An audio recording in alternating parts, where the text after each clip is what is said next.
our meeting. Prior to this, the City Council voted to convene into a closed session to discuss and receive legal advice and discuss matters related to collective bargaining with the city's two unions. We just did that, and now we are back to our public meeting, looking at our agenda items moving forward. Next week, March 30th, there will not be a council meeting, as it is the 5th Wednesday of March. And then on April 6th, we'll have our regularly scheduled meeting here at 7:30. We will have a presentation from the Task Force on Sustainable Banking and Investments and the City Manager's recommended FY 2023 budget. On then Wednesday, April 13th, we have a public hearing on the City Manager's recommended budget. And our work session is an amendment to the Public Employees Retirement Plan to change the application process for the Deferred Retirement Option Program. And then on Monday, April 18th, we begin our Monday budget work sessions. On the 18th, we'll have our operating and community services budgets. And then Wednesday, April 20th, tentatively, we're going to try again to hold a welcoming reception for our city manager. Now that he's been here a few months, we tried to do this back in September, but we're going to try it again April 20th at 6:45. Please stay tuned for more information on that. The other thing I'm trying to schedule at the moment is also having the county council president, Gabe Albanaz, come and talk to us about what's going on with the county budget. So hopefully we'll be able to do that in April as well. Next, do we have Suhani with us for the legislative update? Great. Hi, Suhani. Yep. Hello, everyone. So it's been a busy past couple of days in Annapolis. The 21st just passed, which was crossover day. Now we have a little more than about 2 weeks to go in session. So the budget has now passed the Senate. The final passage will be in the House tomorrow. And then they will hold a conference committee, which will meet to kind of work out the differences between the House and the Senate. So we are expecting another supplemental budget from the governor as well. So since crossover date has passed, we kind of have some legislation that we know is in motion. Just because a bill hasn't passed yet, it doesn't mean that it won't move. The chances are probably a little bit lower, but it could still be alive in some form. So some legislation that has been moving that Takoma Park has weighed in on is the Climate Solutions Now bill, which is Senator Pinsky's bill. It has passed the Senate and moved over to the House, and it will be heard in Environment and Transportation tomorrow. The Building Performance Standard has passed the Senate, and the Sustainable Maryland Program Fund has also passed. Towards the city's Vision Zero goal, there's two bills moving on pedestrian safety. One is the Safe Roads Act. This is Delegate Charkoudian's bill, and there's also a Vision Zero Implementation Act. In addition, there's also an education area pedestrian plans bill that has also moved. For transportation, the highway user revenue bill has passed. There were a number of amendments to it, and also the equitable and transit-oriented development bill has passed. And lastly, just on some housing bills, there's been a lot of bills introduced, but kind of some main ones that have been moving are the stay of eviction proceedings, eviction data bills, access to rental assistance, legal assistance, and choice in broadband. So those are my updates for this week. Great. Thank you, Suhani. Does any council members have any questions? Councilwoman Searcy. Hi, Suhani. Thank you so much for that update. Really quickly, and I'm blanking on the number, but there was previously, I believe Councilmember Smith asked about a House bill related to condo communities. Has there been any update or movement on that particular bill? Yes, I think that's Delegate Holmes's bill. I can check in on that, and I will email you and update you on whether that bill has moved. Perfect. Thank you. Thank you, Suhani. We will see you next week. Great. Thanks, everyone. Great. Next, we have an update from the Youth Council. I think Faith Smith is with us, the representative from the Youth Council. Good evening, Mayor Stewart and council members. I'm Faith Smith from the Youth Council and I represent Ward 6. So the last time I gave an update on the Youth Council, we were preparing for the winter coat drive, which has so far been successful. We were able to get a bin at the police department, I believe, and also at the Seventh-day Adventist Church. And we're still counting items, so we're not really sure like how much we've received altogether, but that was successful. And then also we were invited by Ms. Cassandra Lawrence of the Shoulders to Shoulders campaign to attend a workshop called the Youth and Young Adult Virtual Summit on Addressing Religious Discrimination on February 27th. And 2 members attended, and the following topics were addressed: racial discrimination and racialized discrimination and how to tell the difference between the two. Racial trauma is real, strategies for self-care, bystander intervention training in public spaces, and my role in the social justice ecosystem. And from my experience of going to some of the workshops, it was worthwhile because we were able to identify different forms of discrimination and how to combat it. And we have also been working on ways to get other youth council members more involved by rearranging our meeting times. So we had meetings on Sunday afternoons, and we're looking to change the meeting time to be on like Friday evenings. I think that's what it was. And then we switched it. So now we're gonna have our next meeting, hybrid meeting, be April 1st. And as we were talking with our advisor, Ms. Haven Road, she recommended that we work on voter registration for youth in our community. And we are hoping to host an event engaging with members of our community that are of voting age, and then just a community event that would really expose those in wards 4, 5, and 6, which don't have as much voter registration and participation. And so we would like have games, like refreshments for people to just come on the weekend. And we hope to host this event either late May or mid-June, but that date may change. And that's all I have. Thank you. Great. Thank you so much, Faith. Any council members have any questions? Oh, Faith may have disappeared.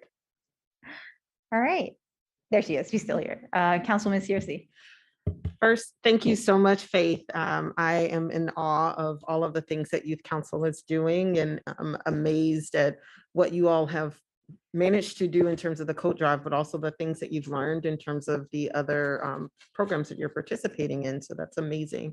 I guess one question, you talked about youth voter registration, which I think is amazing and huge. Are there things that the council may be able to do to support the Youth Council in that effort? Yeah, so thank you for that question, because we were actually like looking at ways that like maybe we could ask you all to help us. And seeing that many of us are obviously under the age of 18, we can't physically like register someone to vote. We could like hand out the forms, but we're gonna need volunteers. So like if different council members from the different wards around the city could like raise awareness about this event and then like encourage their own people in their community to like come to the event, that would be great. But also like volunteers, will need volunteers to like help put this event on. So I think that those 2 things would be the main things we would need the council's help on. Great, happy to help. Thank you. Great. Thank you, Faith. Please tell the whole Youth Council that that the council extends our thanks for all your work, and we look forward to your next report. Thank you, Mayor Stewart, and all of the council members. Terrific. Now we'll move on to public comments. First, we have public comments on voting items. We have a consent agenda tonight that contains a single reading ordinance approving a contract for public space management plan, a single reading ordinance approving a contract for red light cameras, and a resolution approving sole source designation for the University of Vermont Spatial Analysis Laboratory for a tree canopy analysis. Any public comments on any of those items? Seeing none, we'll move on to general public comments. Oh, and just as a reminder, we first take public comments in the auditorium, and then we move on to public comments on Zoom. So now we'll move to general public comments.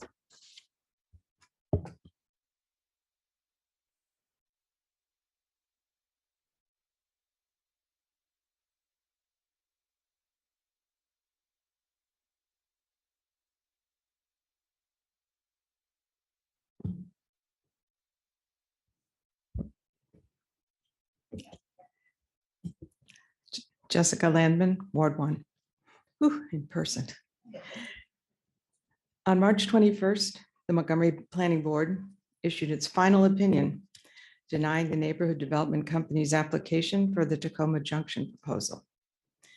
While there is a 30-day period during which an appeal can be filed, this opinion is now published and official. Moreover, as I'm sure you know, the adjacent parcel of land, Johnny's Auto Clinic, is up for sale. And without that parcel, the NDC design is obviously impossible to resurrect. So this development is well and truly dead. Like the famous Monty Python dead parrot, it is no more, it has ceased to be. Since it's indisputable that NDC has failed to meet its obligation to deliver an approvable plan by an acceptable date, I hope that the city will now move promptly to exercise its option to cancel the development agreement and the lease for the parking lot. Then we can all move on. The community can plan public events and junction functions. It can plant flowers. It can welcome new businesses that can rely upon the parking access and friendly neighbors. And it can work together as a community to fashion a new vision for the junction. And also, then we can turn our attention to a different development that badly does need our attention. Then the one that I'm talking about now is the resurrection of the proposed development by EYA at the site of the Tacoma Metro. Peter Kovar is going to recall from previous rounds that earlier designs that were proposed by EYA were bad ones. The ones that were proposed before were going to interfere with access of buses at the Metro. They were going to limit our ability to expand ride-on service there, and they were going to reduce pedestrian and handicapped accessibility at the Metro. Plus, they threatened to make the Metropolitan Branch Trail and Eastern Avenue still more overcrowded than they already are. There is a new design that's out there, and it was recently presented to a meeting of the ANC4 that's adjacent to us on the other side of the line. But Tacoma Park, Maryland, the community was not invited to that ANC meeting to see those designs. And as far as I'm aware, no outreach to our community has occurred by EYA, even though the development abuts Tacoma Park is going to be running along Eastern Avenue and is going to have a significant impact on us, both on our residents and on our transit. So I'm calling on you to please ask EYA to come to our city council, and make a presentation to us about the new design that they have for the Tacoma Metro site. We deserve no less. It's our public space. The land was purchased with our public dollars, and it's going to affect us. So we need to see the traffic patterns and the impacts on the whole site. We need to know how it's going to affect us, both the appearance and mostly importantly, the functionality of the Tacoma Metro, and see whether they've addressed the mistakes they made in their earlier design and make sure that our community is Ms. protected. Landman, I think your time, Thank you. sorry, thank you. Any other public comments?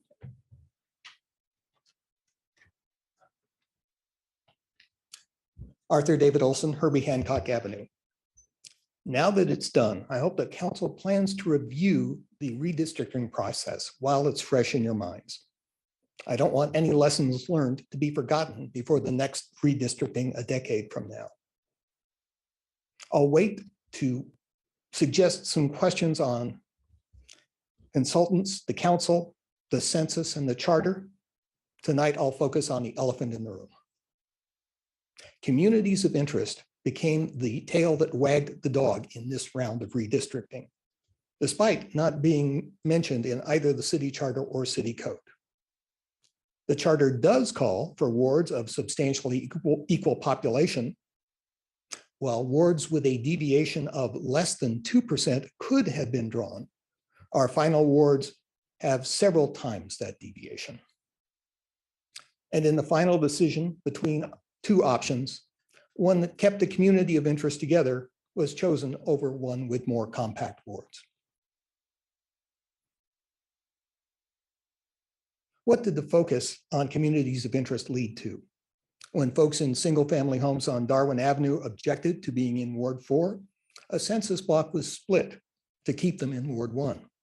Similarly, the census block on Grant Avenue was split between single-family and multifamily buildings. And it was only after a draft Ward 5 extended south of Maple Avenue that dorm students missed by the census appeared on maps and in calculations. The end result was to minimize the number of single-family homes in wards where multifamily buildings are concentrated. Because of housing prices, that results in economic segregation. And because we live in America, that results in racial segregation. I'm confident that segregation was not the intent of the process, but it was the effect. My relatively easy question: does the council plan to review the redistricting process? And my relatively hard question: given that it leads to segregation, should committees of interest be a factor in redistricting? More questions to follow, but I hope to get an answer to the easy question soon. Thank you. Thank you. Any other public comments this evening? All right, seeing none in the auditorium, I believe we have one public comment. Ms. Miller, you're up.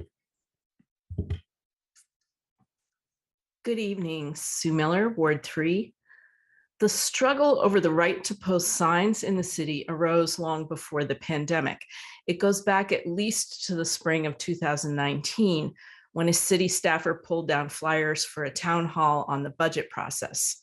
Later that year, the city manager proposed banning all signs, posters, or flyers, calling them a visual blight and a safety hazard. That draft ordinance also proposed increasing the sign posting penalty from a Class D to a Class A offense. The community rose up to say banning flyers would be an unwarranted attack on freedom of speech. The argument that flyers are a visual blight or a safety hazard was not credible. Some of us posted flyers alerting the community that flyers for lemonade stands, lost pets, pancake breakfasts, and activism of any kind would be prohibited. Then, on June 1st, 2020, just days after the murder of George Floyd, a Tacoma Park police officer was filmed tearing down Black Lives Matter flyers. The next morning, the city manager lifted the flyer ban. Since that time, the pandemic has been cited as a reason to continue the suspension of sign restrictions, with the logic that the community needs to be able to communicate with each other in a time of reduced social contact. This week, a new draft ordinance reinstates sign restrictions, including new restrictions. At first glance, I have 6 questions. 1, is the pandemic over? No, this is a lull, so why reimpose restrictions? 2, whether or not we're in a pandemic, is it okay for the city to suppress resident communication, or is it better to support freedom of speech at all times and not just in a pandemic? 3, what is the problem we're trying to solve here? I get that legally, if we allow protest flyers, we must also allow commercial flyers. But the experiment with having no flyer restrictions in the pandemic has proven that we will not be overwhelmed with visual blight or unsafe signs.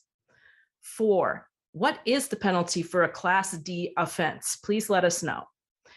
5, what Why is new language prohibiting flyers on or adjacent to city property suddenly necessary? Adjacent to, in particular, is deeply problematic. Does that include a pole on a sidewalk outside the community center? And finally, 6, there are a lot of places listed in this draft ordinance where signs are prohibited. So where can people post them? If the city wants to promote freedom of expression, make it clear where we can express ourselves. Thank you. Thank you, Ms. Miller. Those are all the public comments we have this evening. I'll turn now to council comments.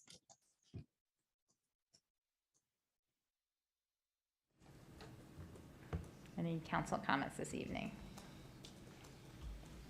Councilwoman Costick? Thank you. First of all, thank you to the public commenters.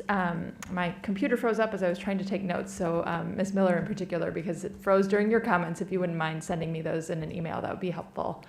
I just wanted to give folks an update regarding the Lincoln Carroll intersection, which has been an ongoing safety concern. On Monday, Mayor Stewart, myself, Chief Duvall, and Director Braithwaite from Public Works met with, as well as Ian from Public Works, met with SHA.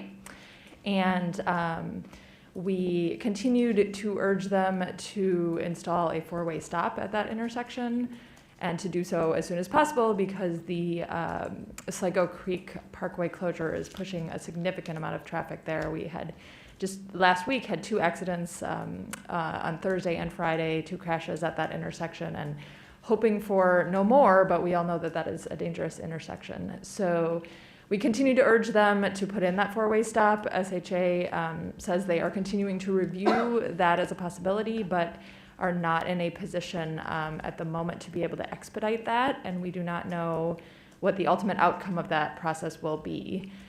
We also discussed the possibility of putting in some turn restrictions to only allow right turns from Lincoln Avenue onto Carroll. That's something that the city could potentially do, but unfortunately would not be able to do in a quick way, and we would want to do a lot of outreach to the public to find out what impact that would have on residents and accessing their homes. And also, of course, throughout this process, we've noted that the 4-way stop seems like the best option because of the access. It would continue to allow residents to their homes and out to places they go. So we are continuing to follow up with SHA and see what they are able to do there. And city staff are working in the short term to see if there might be an option to put in detour signs to direct traffic a different direction during the Sligo Creek Parkway closure. But unfortunately not great news there. I do think for those residents who've been reaching out to SHA and sharing your concerns about this intersection, I do think that's been helpful. So I encourage you to continue doing that, and I am happy to share the contact information for our contact there if you would like it. And that's all for me tonight. Thank you. Thank you.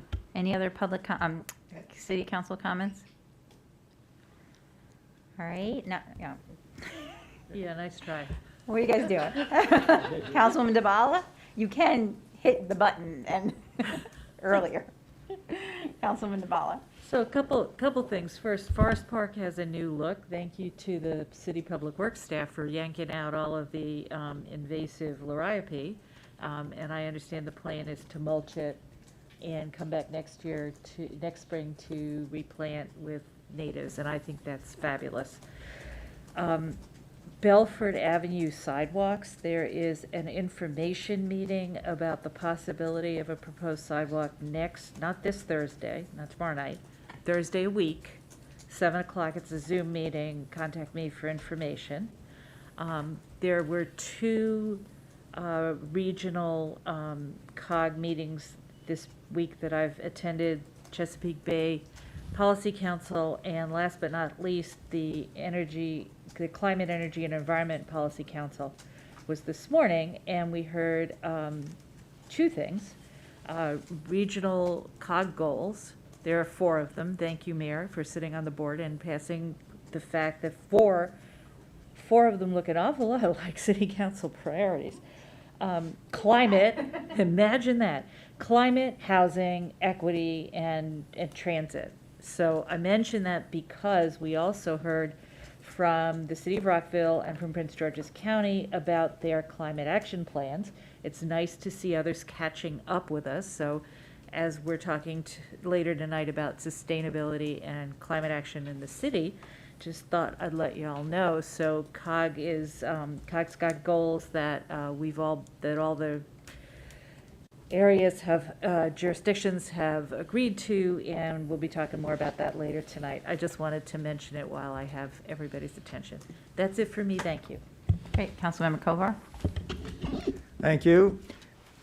Several things I just wanted to mention. First, I heard from a small group of residents who have established a group called Friends of Native Trees in Tacoma, or FONT. I'm not sure what font they use for their official notices, but they've developed, I saw it in draft form, a native tree guide, which not only lists the characteristics of various trees based on size and biodiversity elements and so on, but also has some descriptive information on the value of native trees and how to use them and how to seek them out and employ them when you're planting and so on. And that's something that I think they'll want to be sharing with staff and the council going forward. It's in draft form now, so look for more on that. Secondly, and maybe this is something the staff could just take a brief look at, there's an upcoming county, and I think cities involved also, minor master plan discussion concerning the former Washington Venice site. And someone mentioned this to me, and when I signed up myself, this does happen. The message that you get back, this is a small thing, but the message that comes back says, thanks for registering to speak in support of the master plan. I don't think we're at the point where there's support or opposition, so maybe that could just be adjusted through the county. And then two other things. There's been a lot of discussion in Ward 1 about the fact that the plastic clamshell containers, so-called, can't be recycled apparently, but there's been some uncertainty in terms of what Public Works' policy on that would be, and or whether there could be some other alternative to get those recycled. So maybe the staff could check on that. And then lastly, I did want to respond to Ms. Lamon's comments about the EYA development at the Tacoma Metro Station. I did hear from EYA, and there was a small Zoom type meeting that we had with them, and we're in discussions with them now about the question that was asked, and they seem quite willing to do it, to have meetings on the Maryland side as well. And so since I live a block from the spot, I'm quite aware of the potential impact in terms of both the construction period and then also when or if the building is there. And so I will be pushing for the maximum we can get in terms of Maryland involvement in that, city involvement in that project, even though it obviously is entirely in a location that's in DC. But I think we underlined that point with them, and I think there will be some upcoming opportunities for residents to comment on that. So thank you for raising that. Thank you, Mayor. Thank you, Councilmember Kovar. Just a couple of things. One, thank you, Mr. Olson. I think having a redistricting review would be a great idea, and I can talk to the city staff during our weekly agenda meetings.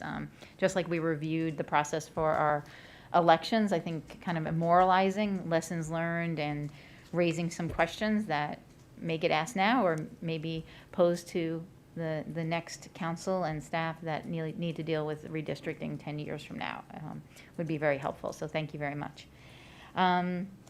See, Councilmember Kovar talked about the EYA development. The other thing is, I just want to thank the Tacoma Park Middle School, their Minority Scholars group held a panel this afternoon on Women's History Month, and I was able to serve on that with representatives from the school board and MCPS and some of the mothers of some of the Tacoma Park middle schoolers, and it was a great afternoon. We really had a terrific time, and so I think those are all the announcements I have for this evening. I'll turn it over to the city manager. Thank you, Madam Mayor and members of council. This evening, just a few updates. First update, we're just a few weeks out from the manager's recommended budget for fiscal year 23. Staff has been working very diligently to pull together what we believe is going to be a tough budget year for us, but we will have that pulled together within another week or so to be posted by April 4th. The other couple things, just want to just share with folks that we still have masks and we still have rapid test kits available in the library. So if folks are looking for those, please direct them to our library. We're still, as one person stated this evening, the pandemic isn't over. We're still managing through this process, and as a leadership team, as well as everyone else in other jurisdictions, we're all watching what the BA2 subvariant is doing, and more information to come on that. The last thing, I want to turn it over, some great news. We have Ira Cowler, our Economic Development Manager, that's going to share some information on our small business support grants this evening. Mr. Cowler? Thank you so much, City Manager Fox. Good evening, everyone. Just wanted to take a few minutes to let the council know that we have officially released our small business grant opportunity. This is based on the ARPA funding that was approved by council several weeks ago. So we have released that grant. That grant application is for all businesses who either have a permanent location in Tacoma Park or produce goods or offer services within the city. And that grant period is until April 15th. And yeah, we are looking forward to supporting Tacoma Park businesses. Just wanted to be on in case council had any questions about the grant itself, and hope that we can continue to promote it to our businesses. Councilmember Smith? Thank you for that. If a business receives a grant, is there any possibility that they can come back to city staff, your department, and make another request? Or is it just one request during the entire time that there's money in the fund? Certainly. So this grant is not first come, first serve. We are keeping the grant period open until April 15th, at which point we will review all the grants we've received. Based on response so far, I would guess that we will probably be able to kind of allocate the full amount of funding that we have available at the moment. In which case we wouldn't have any more funds left for future grants, but any future funding, certainly businesses would be able to reapply at that point. And can you remind us what's the minimum or what's the maximum grant amount? Certainly, we have listed a maximum grant award of $5,000 per business. Okay, thank you. Councilman Devala? Yeah, thank you. Am I on? Yeah. Yeah, okay. Thank you very much for coming out and telling us about this. How are you reaching out to small businesses? In particular, I'm thinking about that little strip along New Hampshire that's not in any of the business associations. And so the reason I ask is because how can we help you? What can we do to supplement outreach? Certainly. So we kind of kicked off the grant with an email blast to our full business database, which is about 300 email addresses, I believe. Certainly anything that you guys can do through your listservs to promote it would be much appreciated. We also are planning to go out and do some business to business outreach, especially in those areas that aren't covered by our existing business associations, taking out handouts and going to talk to businesses and making sure that no one misses out on the opportunity. Councilwoman Seer. That was my question. Okay, awesome. Great. Thank you, Ira. Appreciate you giving us that update this evening. Absolutely. Thanks so much. And then that is it for the city manager's comments. We'll now move to our voting session. We have a consent agenda that includes 3 items: single reading ordinance approving a contract for a public space management plan, a single reading ordinance approving a contract for red light cameras, and a resolution approving sole source designation for University of Vermont Spatial Analysis Laboratory for a tree canopy analysis. Would someone please move the consent agenda? Councilmember Siemens, do I have a second? Councilwoman Devala, since they are single reading ordinances in here, we need to do a roll call vote. I'll turn to the clerk. Councilmember Kovar, Aye. Councilmember Duvall, Yes. Councilmember Costick, Yes. Councilmember Siemens, Aye. Councilmember Smith, Yes. Councilmember Xerxes, Aye. Mayor Stewart. Yes. All right, now we'll move on to our work session. Our first work session is regarding the sign ordinance. I'll turn it back over to the city manager if he has any comments to kick us off. Thank you, Madam Mayor. This evening, we will have the city attorney go through the policy of the placement of private signs in public areas and public right of way. Without turning it over to Mr. City Attorney. Good evening, Mayor and Council, City Manager. It's good to see everybody back in council chambers. I've been back there. Very briefly, I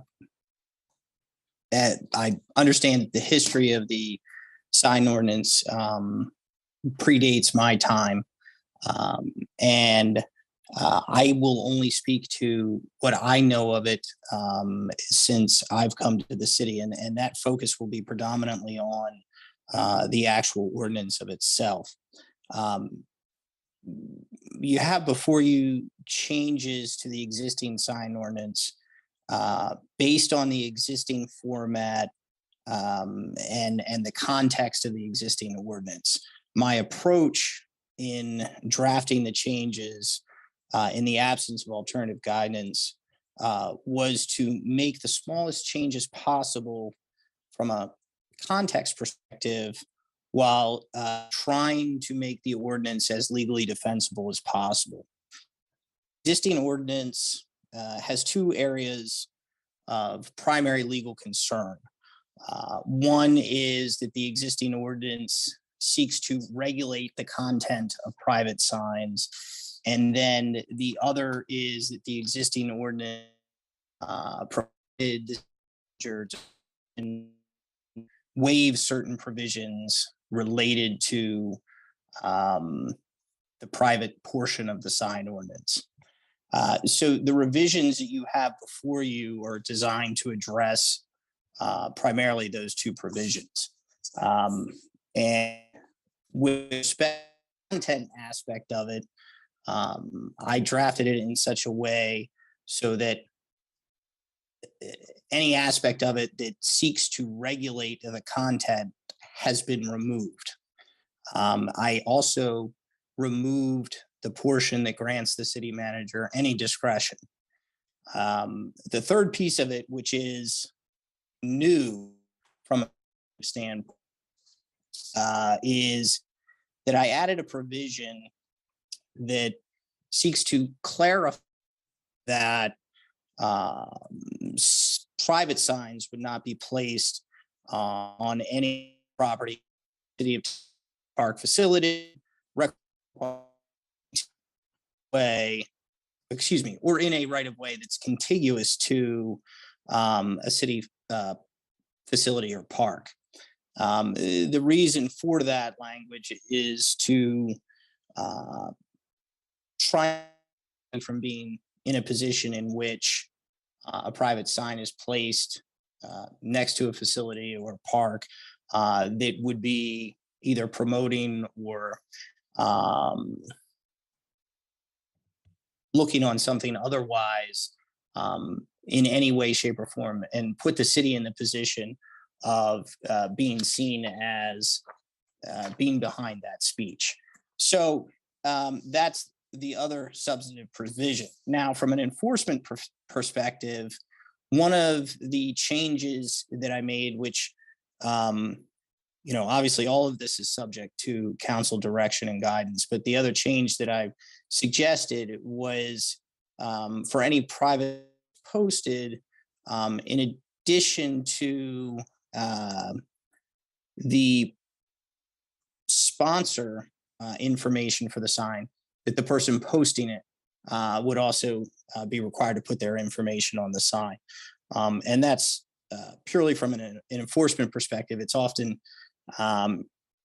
beneficial to have as much information as you can with respect to that.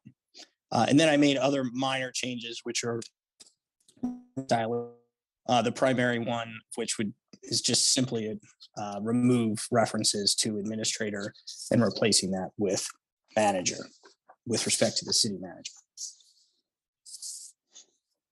Thank you. To the city attorney, just before I open it up for council comments and questions, I did want to, since the history of this predates the city attorney, want to provide just a bit more background that, as Ms. Miller said, some of this transpired in 2019, but in fact, the council review of the sign ordinance had already been undertaken before that. It was actually at the request of Councilwoman DeBala 2 election cycles ago, because residents at that time during the election were very confused about where public political signs, campaign signs could be placed, and requested that the city council review the sign ordinance. When our then city attorney began to review the sign ordinance, it became clear that we were in violation of the law, actually, and the Supreme Court decisions at that time, because we were regulating on content, which we are not allowed to do. So that is why we started to undertake the review of the sign ordinance, and then the incidents that Ms. Miller referenced took place. So it was all kind of happening at the same time. And we'll just blame Councilwoman DeBala. No, we'll thank Councilwoman DeBala for raising this issue and bringing it to the council's attention a number of years ago. And so here we are. And I'm going to first turn it over because Councilmember Kovar has put on his light. I'll let you start us off with the questions. I would love to. Thank you. And thanks for that explanation, and to the city manager for the explanation as well. And so I had a few observations and questions and thoughts, and I'll just run through them, not necessarily in the order of importance, but just as they sort of occur in the proposal. One has to do with the size of the allowable size for the signs. And I think we have the ability to set that at whatever we want, as long as it's consistent. And one question is, if we're going to continue to allow political signs, I think they tend to be about 24 inches or so, or maybe a little bit beyond that. And the standard ones that you get that were posted on 2 sticks and so on. And so I would just note that if that's what we want to continue doing, the current draft calls for 20 inches. So that just might be something we'd want to look at. I do think on the question of the sponsor's name, yes, the sponsor of the sign, the group or the entity or potentially individuals behind the sign should be listed. I personally don't think the individual poster or affixer of the sign should be added. In some cases, that's volunteers or kids or people who kind of do it at the last minute, and you don't necessarily know who it's going to be. And so then people will be scribbling on a sign and it would wash away. I think it's just better and safer and makes more sense to just say that the sponsoring group or entity would do it. On the adjacency question, I'd like to hear more about that from the city manager. My view is that if the signs are listed with who the sponsor is, and whatever the requirements are around electioneering by voting places, I don't think that the average person who sees a sign will assume that the city is sponsoring it or behind it, or would necessarily even know in every case that the city in fact owns a particular facility or area. So to me, that seems further than we need to go. And I do have a couple of questions on enforcement, but I'll stop at that point and see if some of my colleagues would like to weigh in. Councilmember Smith? My question is the practical placement of a sign. I mean, right now, people put up signs all the time. They want to announce some event in their neighborhood. They are having a cookout, right? Would this new ordinance that we are considering now, with those signs that are put up on telephone poles or some makeshift sign that looks like a campaign yard sign, would that fall under this ordinance for those little local signs that we see throughout the community? So, Councilmember Smith, as I understand your question, you're asking as to whether if, just by way of example, in my yard, is that where you're talking about the sign being? Right, like a yard sale, or you put something on a telephone pole to tell your neighbors that I'm having a cookout on Thursday. Do you need to put all this type of information?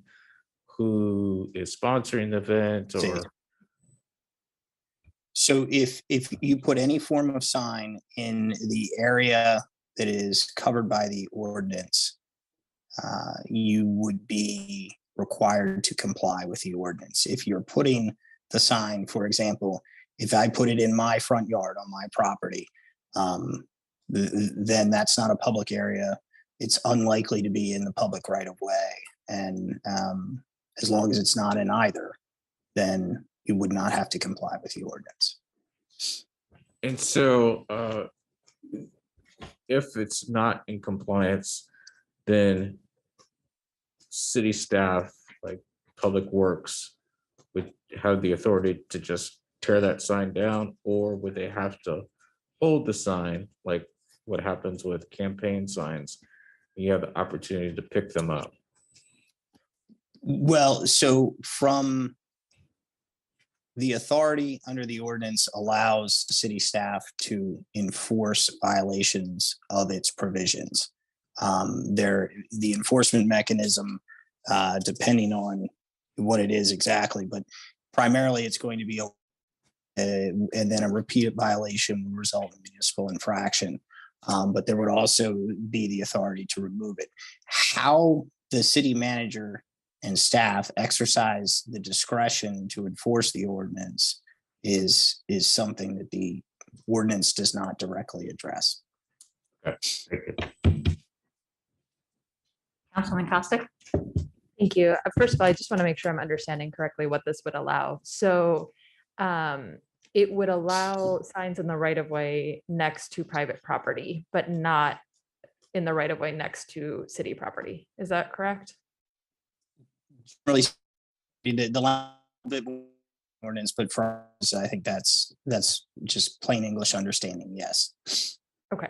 Okay. To me, that makes sense. I do think there's a little bit of a deviation in what we've done previously with election signs.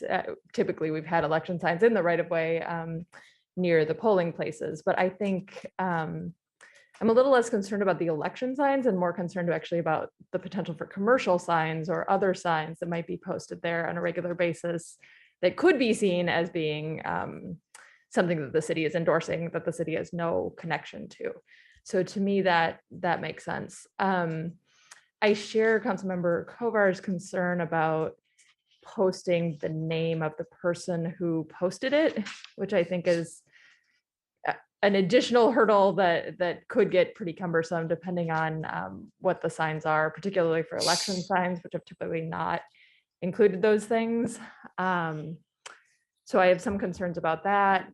My other question was about what happens if there's a violation, and Councilmember Smith just asked about that. I just wanted to follow up.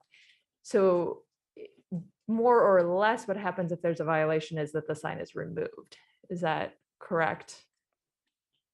Well, so that is going to have to be something. So that is an option, right? Under the ordinance, but that's something that needs to be fleshed out with city staff as to how they want to approach it and what their enforcement approach is going to be. Mechanism is a warning, and then the next step would be a municipal infraction violation. But the ordinance clearly states that offend can be removed. If we adjust that, and when I say offending sign, I mean in violation of the ordinance, not the content of it. If we want to adjust that, then we can. I mean, but it almost seems as if you're, by the time you go through the municipal infraction process, it's going to be well past the 2 weeks, and I don't know exactly how that would play out, but it doesn't seem that if at the end of the 2 weeks go by, you're already going to be authorized by time to remove the sign. So the municipal infraction at that point would likely be moot. Thank you. And then the other thing I was just scrolling through, I don't recall if is in here that we've had in the past is allowance for the sign to be removed or moved if it's blocking a sight line.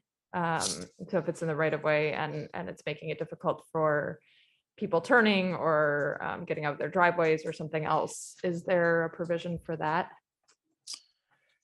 So I remember that as part of, if I'm not mistaken, that was in Councilmember you than I, that may have been, I feel like part of that discussion when the sign ordinance was suspended.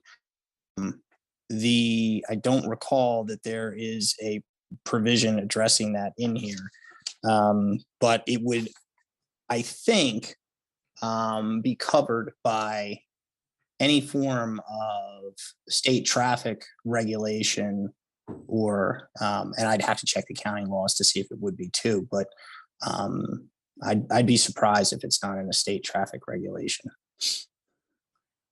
Yeah, can you double check on that before I we vote absolutely on this? will. And I do Yep. think we need to be able to move signs and have a provision to move signs if there's some kind of safety concern.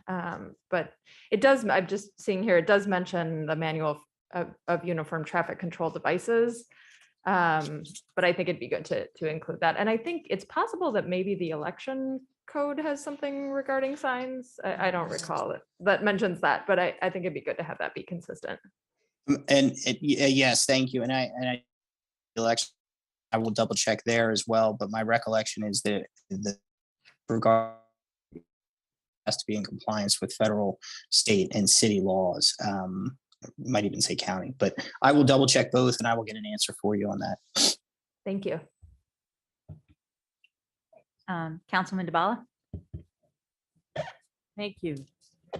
So speaking of election section, one of my questions is what changes, if any, would need to be made to the election, to the section on election signs in order to be conforming with this? I'm a little surprised there's nothing attached to this that changes any of that. So maybe you should check.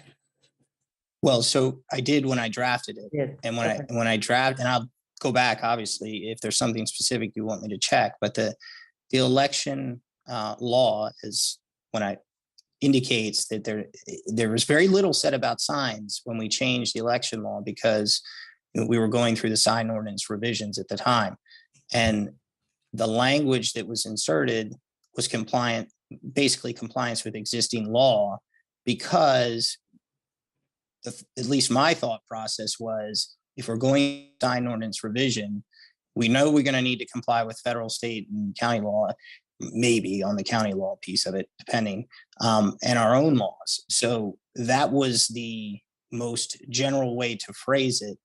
And the changes that exist here would be brought under the election law based on that language in the election law. Thank you for reminding me that we talked about this at that point. I hope my memory is correct, Councilmember. A couple of other questions. So I'm assuming that the definition of private, as in private sign, is anything but a city sign? Non-governmental. Non-governmental sign. Okay. So that's everything from, following up on what Councilmember Smith was asking, that's everything from I lost my dog, I'm having a yard sale, to commercial, Right. buy from Joe's, whatever. Yeah, okay, so everything and election signs. That's right. And that's Okay, when the Supreme Court made its decision, that is how you get into trouble when you start trying to carve out those exceptions for, I lost my dog, which, I mean, how many of us signs as kids or family members or whatnot? maybe you could remind me what the thinking was. A couple people have brought up the name of the person who posted it. What was the thinking of of having that in addition to the sponsor, whether it's a person or an organization? Right. So I have basically two thoughts in response to that. One would be an enforcement perspective. When you have someone who, lack of a better way of saying it, owns the sign, and then someone is seeing the sign, there can often be a factual discrepancy as to who did what and who authorized what. And so from an enforcement perspective, if you are able to cite both of them, you're likely to get a legally satisfactory result from an enforcement perspective. If you only have one of them, it's always easy for the person to say, well, it was the other person or something like that. And there's a whole bunch of different ways that it can be argued out of. So from an enforcement perspective, that's the thought. I certainly understand the concerns expressed by council, and that's entirely up to council. That's just a best practice approach to Okay, thanks. And remind me again, reminders. Pepco-owned poles are theoretically off limit for everybody's everything sign-wise. Yes? No? I'll have to consult with staff on that and see where we are. And I'll have to look at, I know that there are memorandum agreements. And I don't know where the county comes into that, and I'll have to give you an answer on that. Okay. Great. And that might.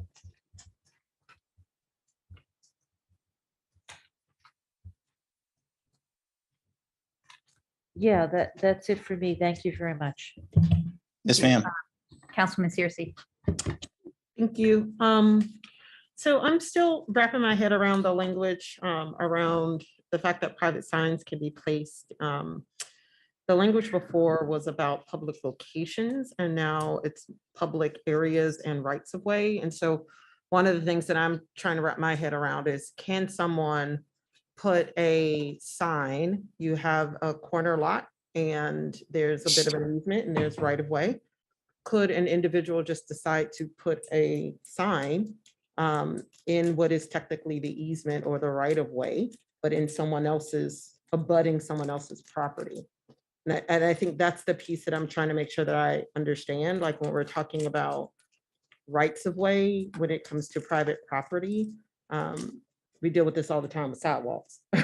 So, is it possible? I want to promote my candidate, and I just want to go down the street on a corner, just put signs up, and it basically abuts a person's home that they didn't allow, but it's technically in what would be considered a right of way. So is that something that would be allowed? Like, we're not talking about state highway. We're talking about, I'm a corner lot and technically I have a nice little, stormwater bio, whatever, and people just feel comfortable putting signs there, but it's technically around my property.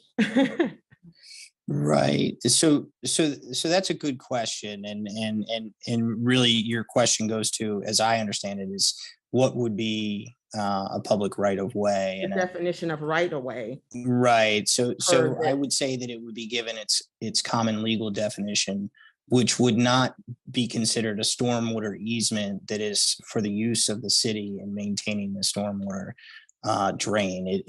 Right of way typically in this context is going to be associated with the road. But I do want to address the point you raised regarding public locations. So you're, if I'm not mistaken, you're reading from what used to be subparagraph B on line, I think it's line 8. Line 8. Yeah. So the reason why I struck locations there is because the rest of, or at least the prior section, used public area only. And I struck location and inserted area for consistency. I also inserted right of way to further clarify area, because public area could be a pretty broad meaning, but certainly based on the concern that you expressed, could, if a public right of way that's associated with the street, if that extends into, for example, my 3 in that area, arguably place a sign. Yes, as this is written, that could happen. Yeah, and so that's one thing that I do think would be helpful, because we're to at least confirm that we're using consistent definitions in terms of right of way. Because again, we deal with this a lot when we're dealing with, sidewalk projects or, traffic all of that stuff. So, if people are applying, or the idea of the public right of way based on those types of engagements, then we could run into an issue where people may believe that they can, in theory, surround your house with signs without your permission. Because technically it's that first few feet of maybe that property is public right of way.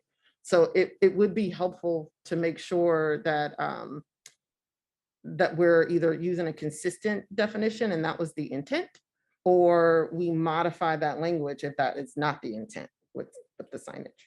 Well, right. And so I need to know what your intent is, because, my understanding and just from the brief period of time that I've been with the city is that there's all kinds of different ways in which the rights of way are set up in the city as they're adjacent to private property. For example, some have sidewalks, some don't. What if there's a strip between the street and the sidewalk? Is that in the right of way? What if there's no sidewalk? I'm not sure that, trying to, that is going to be a difficult process. And I'm not sure that you're going to, no matter how you define it, end up with a satisfactory result that fits each particular situation that would alleviate the concern you just expressed. Yeah, because I think that might have been, and I wasn't back then when all of this stuff was written, but I think that Sure. might have been probably one of the reasons why the language around location was used. But that, and that very well may be, but a public location, you could make an argument that would certainly include a public right of way. That just, Councilwoman Searcy, that was part of, I think Councilman DeBala had brought this up when we did a first iteration of the sign ordinance, of looking at, could we say 50 feet of this or that? I don't even know if I just made up that number, but and at the time we went back and forth on it and realized, because the right of way changes and there's not a consistent across the city, that was almost impossible to be able to specify. So not to say that this isn't better, but that was one of the conversations we did have. Yeah. So was there any discussion around resident request for removal of signs that may be in the right of way directly abutting to their property? So let's say, someone decides they want to surround a corner lot because it gets lots of visibility, it's right near a stop sign. I'm gonna put my signs clean down the street. Could a resident say, no, I don't want these signs here? Like, is that something they would just take up themselves? Could they say no? I'm just trying to think of like what an alternative would be versus someone being forced in theory to have those signs there for 14 days without any kind of recourse. And this may not be a big issue. Like, you know, people may not do this. That'll but- give them the idea. Well, that I'm gonna see what actually happens in was, front of your yeah, that I don't actually even put was my the own question. signs in front of my house. I guess that's a question maybe for the city attorney, is like, somebody puts signs all around your house, like, can you remove them? And it did come up So- particular in terms of the corner lot. That's. Yeah, I'm thinking that about the is corners. exactly I what could just started imagine the this. corner lots.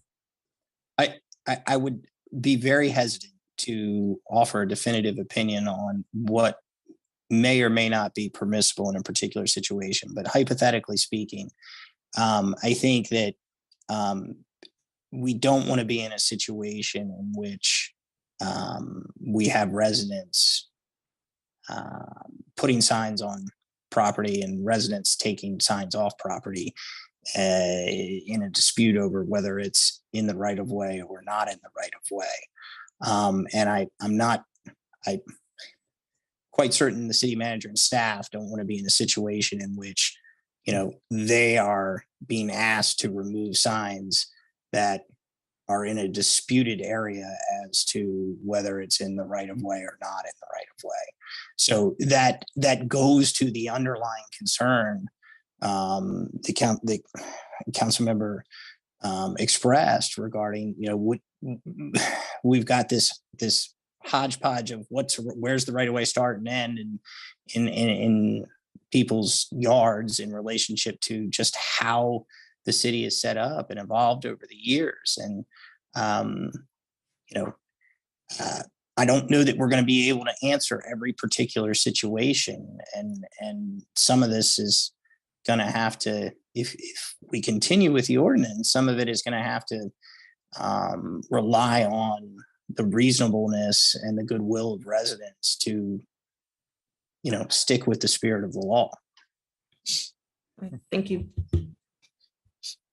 Councilmember Siemens. Thank you, Mayor, and thank you for bringing us this draft ordinance. I think you said that if I want to put up a yard sale sign, that's going to be okay. And that if I want to put up a few yard sale signs with arrows down the street and on several streets to point people how to get to my yard sale, that's going to be okay. As long as I put my name on the bottom or the back and a date, that should all be okay, correct? Yes, sir. In the public areas or public rights of way. Okay, and so if I want to offer $300 for a year-old car, I could put those signs in similar locations, right? That's correct. The content of the sign is not addressed at all in the ordinance because that is unlawful. Right, and that was one of the things I think we wanted to eliminate when we first started talking about this and learned that it's not as easy as we thought. Yeah, and my recollection is that the Pepco does have rules that you can't post on their poles, but that's, we can't authorize them, people to post on the poles, and we don't have to make it illegal because there's already, Pepco has a rule that you can't do that. So I don't see any problem there. I think, requiring people to remove the sign after the date that's, 2 weeks after the date that it's posted is reasonable. I think the commercial signs, as with the private signs, if they don't have the date and the person's name, could be removed immediately.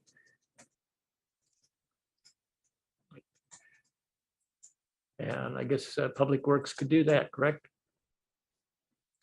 Well, that is something that we could expressly put in the ordinance if the sign does not comply with the requirements on its face, then the city would be authorized to remove it. We authorize all residents to be able to remove those signs too. I think that could be authorized. I'm not sure that I would recommend that. In fact, I would not recommend that residents get involved in that. They already do it, so that. All right, thank you.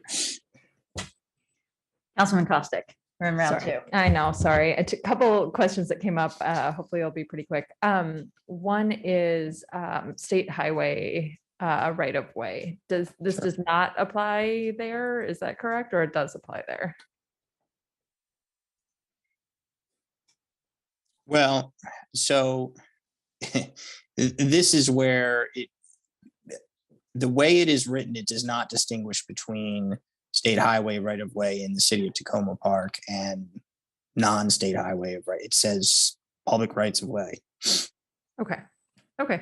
That makes sense to me. The other question I have is about protections related to hate speech or harassment. So if someone is intentionally posting signs in the right of way outside of someone's house repeatedly, that could be seen as harassment or some type of hate speech, are there other protections that will protect them from that they can pursue?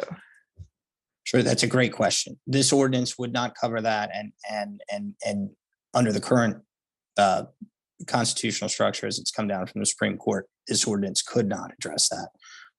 Are there other potential protections in the law? Certainly, there are protections related to harassment and things like that. I would have to look into whether there is some other form of protection for hate speech. I did not look into that as part of the assignment for this particular ordinance. There probably would be an overlap between the hate speech and harassment aspect of it, but I'm happy to look into that for you. Thank you. I think that would be important as we consider this. Councilmember Kovar. Oh, yeah, and also just a couple of follow-ups too.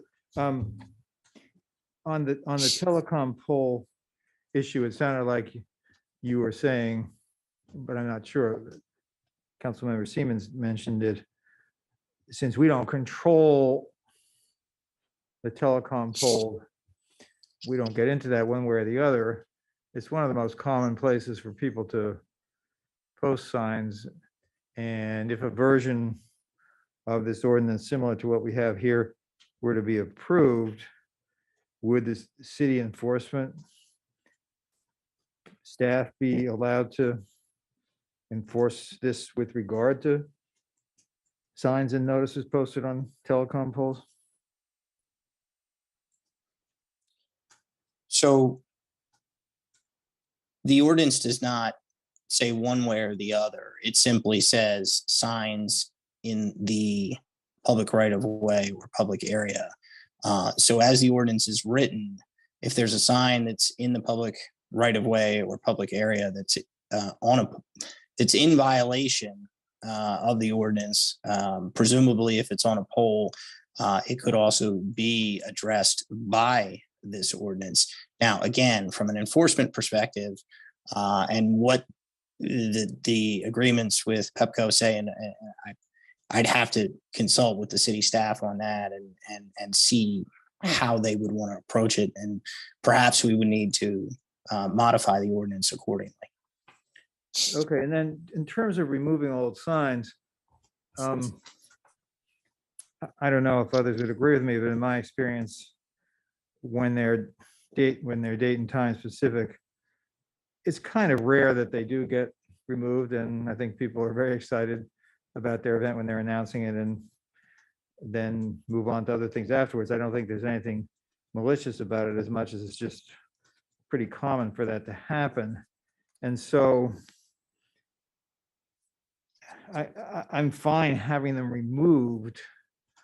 I just don't know whether that should be is there a penalty for not removing them after the time is up, either when it's a date specific thing? And I guess related to that, and you and I talked about this by email before, if I don't have a date specific thing, I'm just posting something that says, you know, this is a great service I'm offering, I have to keep putting that up every 14 days. Is that right? If it's not date specific?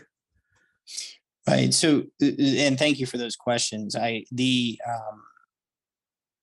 So the enforcement mechanism, if it's not removed within the 14 days, would be the warning and the municipal infraction.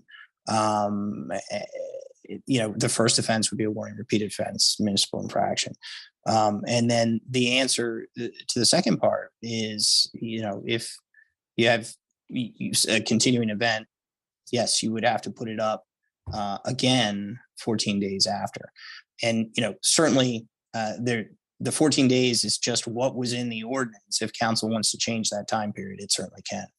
If someone posted something and it doesn't have a date, no one might know that if it was up there for 14 days, right? So, I mean, it's only when people notice it, I suppose. The last thing I'll say is, and this just gets back, and then I really will stop, Mayor. This gets back to what Council Member Searcy was talking about. I think it goes beyond the corner lots. There are some places where on a whole block, technically people's yards, part of the yards, even though it's above a wall and the sidewalks down below, the front part of the yards might actually technically fall within the public right of way. And so I just wonder whether, and if there's no ability to give an immediate answer right now, that's okay. But could we say something like, you can't put signs in certain areas or in areas that would reasonably thought of as a person's yard, even if they're technically right of way, or some version of that, because I think there are some places where that's the case.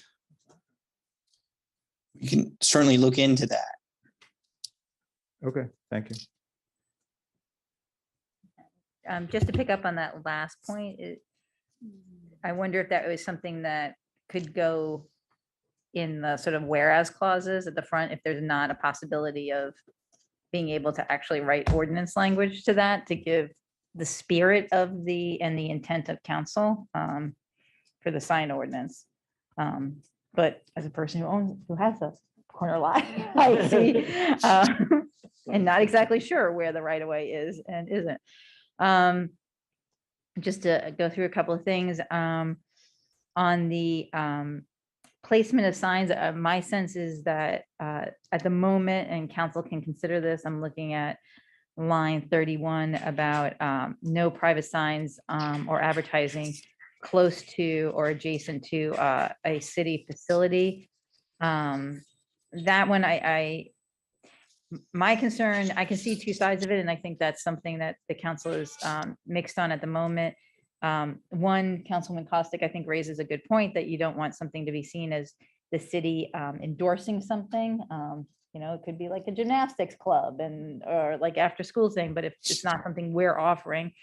But at the same time, I can also see how that could be seen as hard to enforce, and then also limiting speech. So I think that's an area where we've heard a couple of things tonight, and we'll have to continue to consider that as we consider this ordinance. I think in general, I agree with my colleagues and what I heard from, I think the majority of council members tonight, removing the requirement to have the name of the person who posted the flyer, whatever, the sign, is probably something that's a little bit more than we want to do.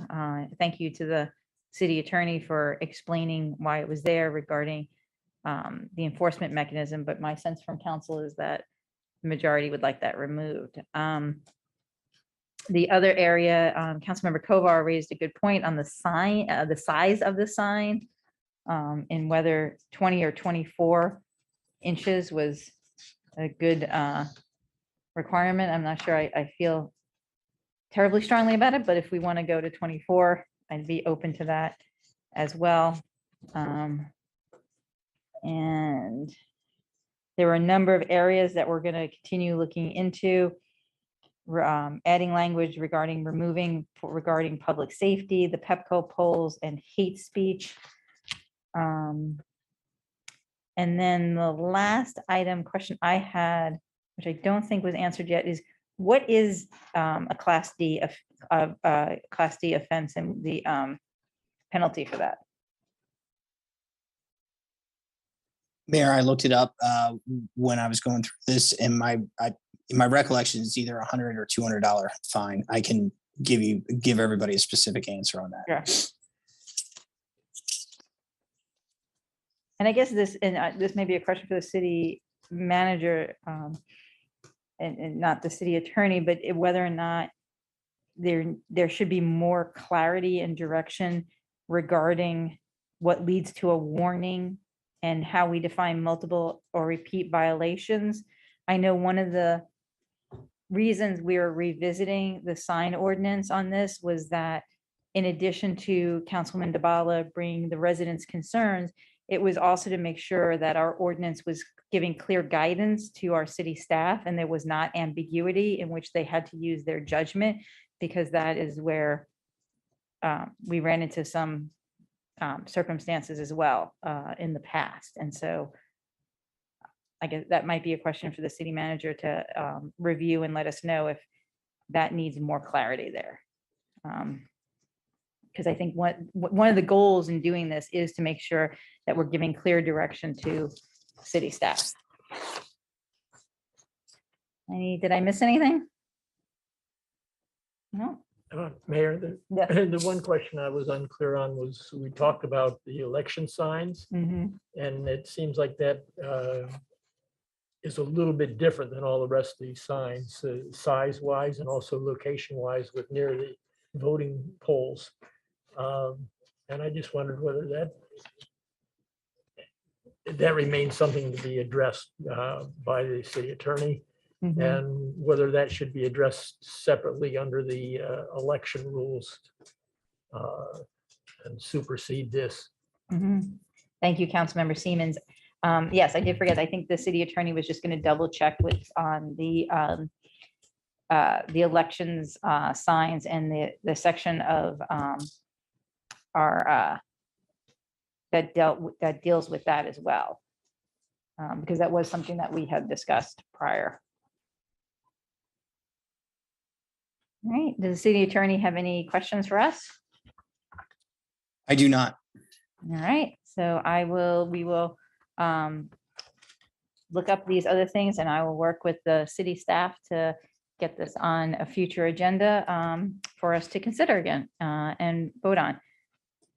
Thank you very much. And I think we are all set with the city attorney, and our next work session item is on an update from our sustainability manager. And I'll first turn it over to our city manager for any comments.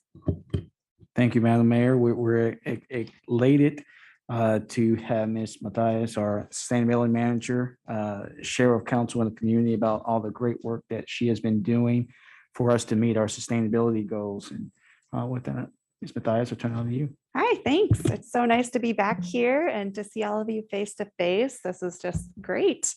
Happy to provide an update. There is a lot of in-process work right now. Just to set the stage and remind everybody why we are here and what our challenge is. This is our emissions profile. This is from 2018. There will be a 2021 greenhouse gas inventory available by the end of the year. I'm working with MWCOG, and they've started hosting their meetings on the development of the updated inventories. But we have 151,435 megatons of emissions that we have to eliminate from the city by 2035. 47% of the emissions in the city are coming from our buildings. Most of the rest is in transportation. And I'll point out that in our buildings, it's about a 50-50 split between emissions from fossil fuels and from electricity use. However, there are expected to be major improvements in the electricity grid, even if we do nothing. The state of Maryland has a renewable portfolio standard that needs to be renewable 50% by 2030. And we are expecting that Montgomery County will have an active community choice energy program with 100% renewable energy within the next 5 years. So I'm confident that the emissions coming from electricity in our buildings within the next 5 to 10 years, we're going to have a vastly different inventory to show for that. Our main climate goal is net zero by 2035, and the entire region is coming towards a similar goal. Montgomery County, of course, has the 100% reduction of emissions by 2035. The state of Maryland's is a 50% reduction by 2030 with a 2006 baseline. And the MWCOG regional goal is 50% by 2030 and 80% by 2050 with a 2005 baseline. This is showing us that the entire region is putting a lot of weight and a lot of work into climate. It is all I hear about, of course, all day long in my job, but I have a feeling that most of you are probably hearing about it every day as well. It's in the news. All of our counterparts are working on it. So we have our work cut out for us, and we have a lot of resources and colleagues that we can work with. The update to our climate emergency response framework, I'm going to go through our priority areas from the document. Now in the framework, they're listed as sections. The first priority was buildings, because that is where a bulk of our emissions are coming from and where we have a lot of work that we can do in the city. One of the first priorities that council set was to explore building energy performance standards in the city. And as you know, and as we talked with Montgomery County previously, that is being explored at the county level. It's been introduced to county council, and we're just waiting for them to take it up with a vote. Hopefully that passes, and we will have building energy performance standards that will be in effect in the county and in Tacoma Park for buildings 25,000 square feet and above. Of course, our building stock is a lot smaller. So one of the things that I'm doing is working with ACEEE, the American Council for an Energy Efficient Economy, is some technical guidance and analysis on Tacoma Park's buildings that fall below what would be covered by the county. So 10,000 square feet to 25,000 square feet. I don't have that technical analysis yet, but I'm excited to share it as soon as we have it. So that will really inform how we might want to move forward if we want to have our own building energy performance standards at the city scale, or if that's not going to have an economic viability, or if it would get us enough emissions reductions that it would make it worthwhile. The University of Maryland environmental analysis class evaluated home energy labeling policy for the city. This is also mentioned in the climate response framework. That's home energy score. And I will be providing their summaries of what a home energy labeling policy for the city could look like. Voluntary benchmarking is going to be offered to all Tacoma Park businesses and multifamily buildings that are eligible to be benchmarked in Energy Start portfolio manager. This is a budget item that was included in the fiscal year 22 budget, and I expect that this will launch by the end of this fiscal year. And the voluntary benchmarking program will be really important to provide data on how much energy is happening in each of these building sizes and types, so that we can have a better characterization of our building stock. And it will also help us to start engaging all of the building owners in the city to take voluntary measures to reduce their energy use. Benchmarking alone has been shown to help buildings reduce their energy use. And so that act should help to get us some greenhouse gas emissions reductions, and then also help us to take the next steps towards exploring mandatory options. The next priority area was transportation.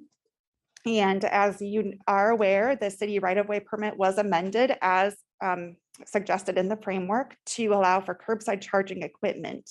So this is for any homeowner, resident in the city who does not have off-street parking at their location and there's adequate space. It meets all of the necessary requirements. They can install a curbside charger and get an EV and charge at home. We know that charging at home is vital and necessary. We can't just rely on public chargers. There's also been many bus shelter improvements. And next is the fleet transition plan. We need to have an all-electric city fleet by 2035 if we're going to meet our emissions goals.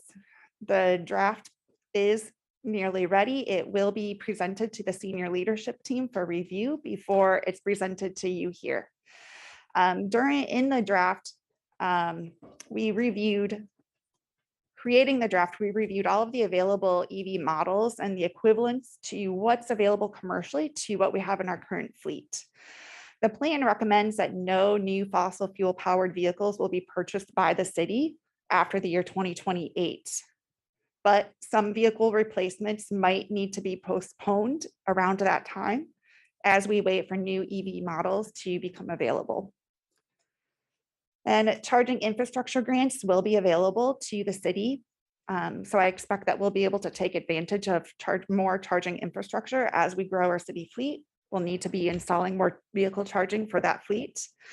Unfortunately, I don't think there will be many vehicle grants that we will be eligible for just because the nature of our fleet and the low mileage our vehicles typically have.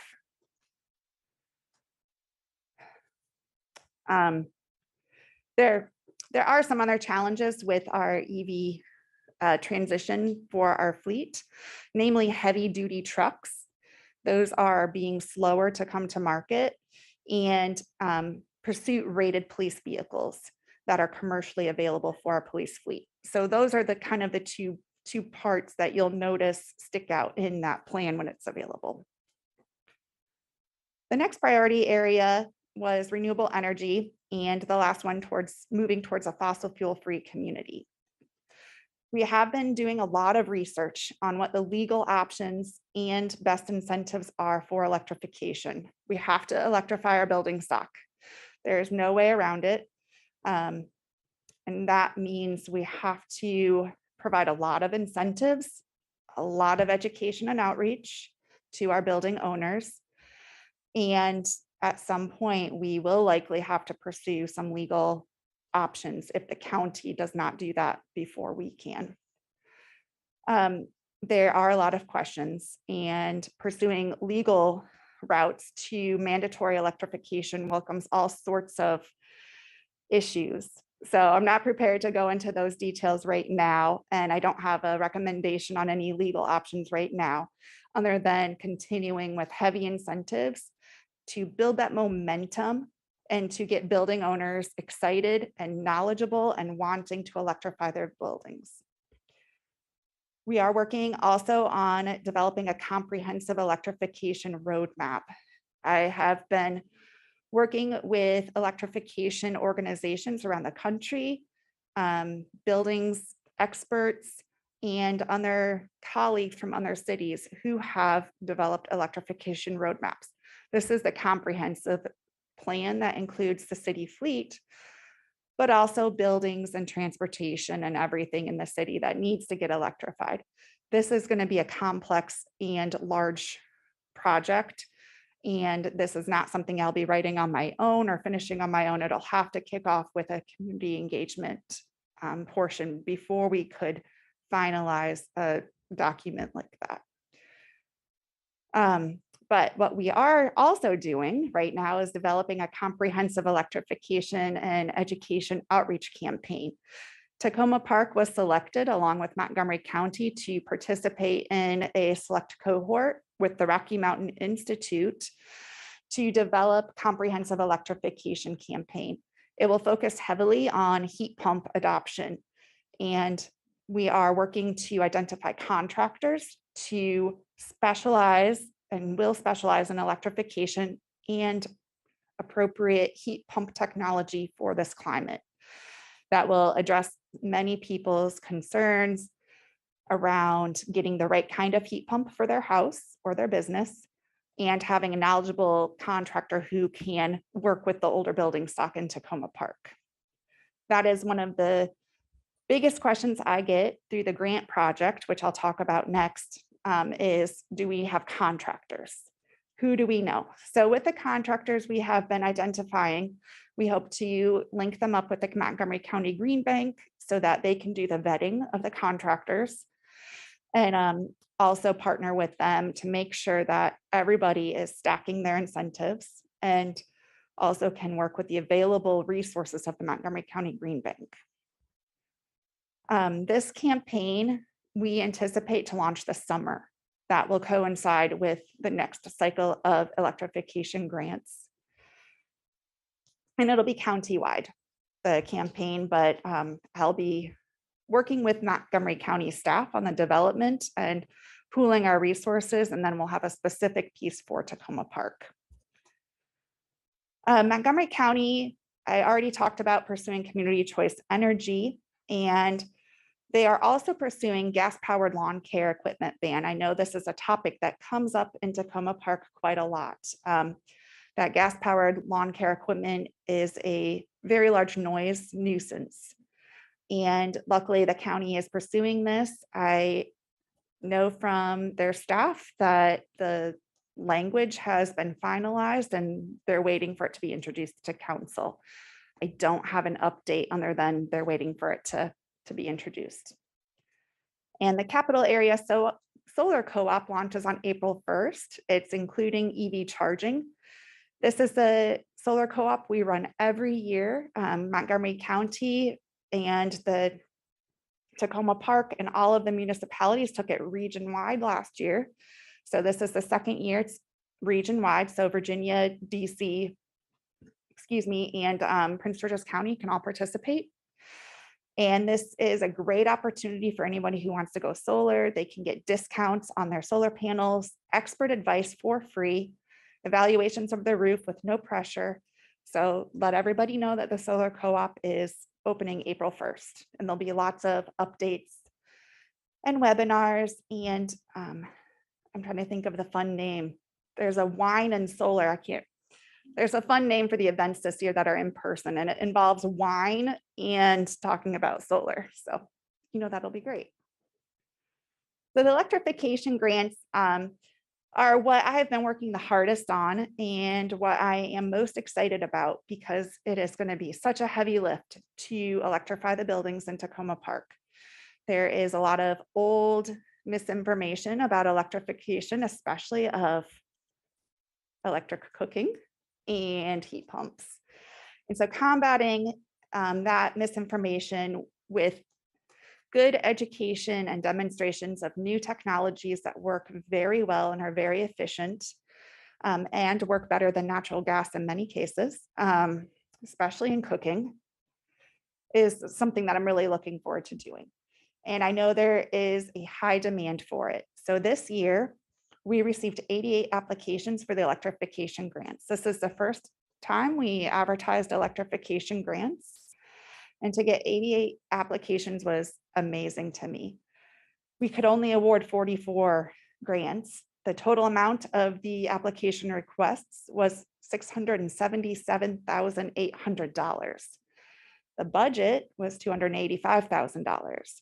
So we had to really carefully prioritize and make sure that the projects we selected were the projects that were going to be most beneficial, and also prioritize our low to moderate income residents for those grants. We did 10 multifamily grants, 8 business grants, and 26 single family home income grants. The projects that were prioritized the most are replacing fossil fuel powered space or water heating. Those are the 2 areas in a home or a business that are using the most fossil fuels. And people were doing a variety of replacements for those systems, not just air source heat pumps, but some geothermal projects as well. So that's exciting. Other projects included insulation and air sealing, of course, and solar panels, some new windows, where it was demonstrated windows really needed desperate replacing, not just for aesthetics. Replacing gas dryer and gas stove with electric options. So what's next? Up next is I will keep you updated on building energy performance standards. As soon as we have movement from the county council on that, I will be sending updates, and as needed, we will invite the county staff to come back when we have a definitive, hopefully, passage of that bill, as well as gas powered lawn care equipment and any other key developments that impact the city. When the fleet transition plan has been reviewed, we will come and I can present it to council. And also we will be evaluating the voluntary benchmarking program, electrification outreach and education campaign, and for future consideration, not tonight, would be consideration of signing on to the Fossil Fuel Non-Proliferation Treaty. Just throwing that out there for later. So that's it. Thank you. I like the last shot. Not a picture of the child, but a picture of the dog. Very nice. Awesome. Thank you so much. Councilmember Smith. Ms. Mathias, thank you for the presentation. Couple questions. One, have we received any permits, or do we know of any permits for the right-of-way EV charger stations? And isn't that through Pepco? And does Pepco pay for the entire project, or would a resident have to pay a portion of it? So for the EV charging permits, our permit is only for the placement in the right of way. Residents still have to get a Montgomery County electrical permit, which is their requirement for an EV charger. Ours is just for the placement in the right of way. And Pepco provides a rebate. And I believe their rebate is $300 to $700. And the Maryland Energy Administration also provides a rebate for EV chargers. So residents can get, I believe, up to $1,000 in rebates from between Pepco and MEA, but the upfront cost is all on them. And what is the upfront cost? For an EV charger, it depends on your distance from where you're going. The electrical cost is very expensive, or can be nothing. It just depends on your situation. But the charger itself, $600 to $1,500. Okay. Council approved funds and to the ARPA project. Do you have any ideas of how you would allocate that money to help us reach our climate goals? Yes, I think it'll all go towards electrification grants and getting more fossil fuels out of buildings in the city. So really emphasizing air source heat pumps, geothermals, and heat pump water heaters as the biggest items that we need to focus on. And so in your presentation, you showed us there were a number of people that just didn't qualify because we ran out of money. Will you immediately go back to those people and say, hey, we got some money now? Are you still interested in electrifying your home or business? Absolutely. So we'll have them reapply for the new grant cycle, but I've been working with Alex Cross, our Housing and Community Development Director, and we are going to do a joint application for the ARPA funds so that we can reach more multifamily buildings and more residents and get bigger projects. Also, I will be doing a workshop probably in May on how to stack incentives. So we can get people to utilize those MEA dollars and those county dollars and those Pepco dollars before they're using city funds. And that means bigger projects and bigger greenhouse gas reductions. That's really smart. I just want to end by saying thank you for all your work in sustainability. This is really important. Thank you. Thank you, Councilwoman Costick. Thank you for all this information. Just a couple of questions, and one relates to the transportation side of things. Thank you. I'm looking forward to meeting with you next week to go through the Transportation Planning Board survey, which all the jurisdictions are filling out related to a lot of strategies. many of which are beyond the scope of Tacoma Park. Things like free transit and a lot of zoning related items, things like that, that we don't have jurisdiction over. And one that pops into mind is the idea of a fee for vehicle miles traveled, which I'm not sure we would implement on a local level. But the one thing I did want to ask about was multifamily charging for electric vehicles. So people who want to purchase an electric vehicle, but have a large parking lot where they park in their multifamily building and may not have easy access to a way to charge that. Is there any progress that you've been able to make on that, or anything you think we could do to help move that forward better? Yeah, I think that we need to include charging in all of the education and outreach that'll be happening for the grants. That was included in this previous cycle electrification grants. There are a lot of incentives that are available now and will be available for EV infrastructure. And so I would love to make sure that we are connecting with all of our building owners. And so I'm hoping to do that through the grant outreach process. Great. The other thing I hear from people a lot about on the single family home side of things is people wanting to convert their heating systems from natural gas and having old radiator systems. And it doesn't seem like there is a great alternative at the moment to be able to do that. And it's quite expensive and can be difficult. What opportunities are you seeing out there? What recommendations do you have for people who are interested in that? Yeah, so there are some technical guidances that are coming out that we can use, particularly from the Northeast, where there are a lot of homes that are powered with electricity, and some other organizations that have been creating case scenarios of how you replace specific equipment. So if you have a boiler that feeds radiators, this is the type of equipment that does well with that.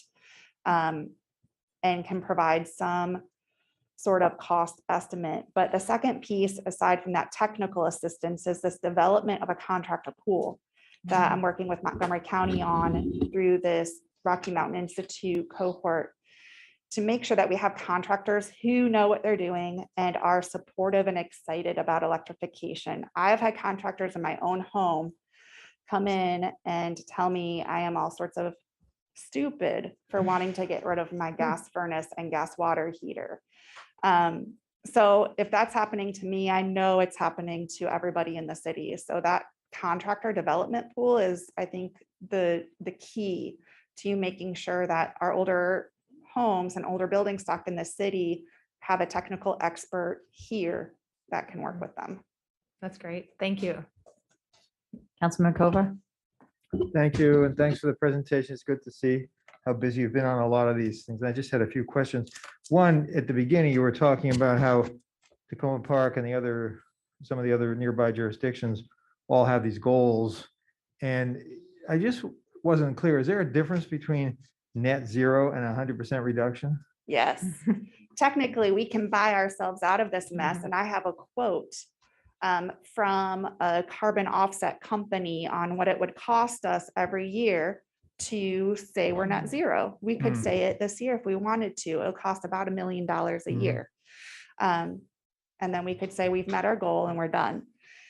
The difference with the county's goal is they have to get an actual reduction in greenhouse gas emissions. There's not a net, it's a complete reduction of emissions. But are there other ways besides purchasing offsets through planting of trees and other actions like that that are, because I don't really believe we should be achieving it by purchasing offsets, and I don't think you do either, but are there other actions we can take that can be counted toward that? Yes, and we've done some work with the county and some other technical and to get technical expertise on how to evaluate the carbon value of our urban canopy. The short answer is Tacoma Park is very small and there's not a lot of carbon capture and sequestration we're going to do to get 151,000 metric tons of carbon captured and sequestered each year. But I do think that there are some opportunities for natural climate solutions and some that we could explore. But the reality is a lot of the net is going to be the same thing that people who are going for the reduction will do. We have to just stop producing the greenhouse gases. right? Mhm. Okay. On the gas powered lawn equipment, do you know if the county does that? Would we automatically be included or do we have to do our own?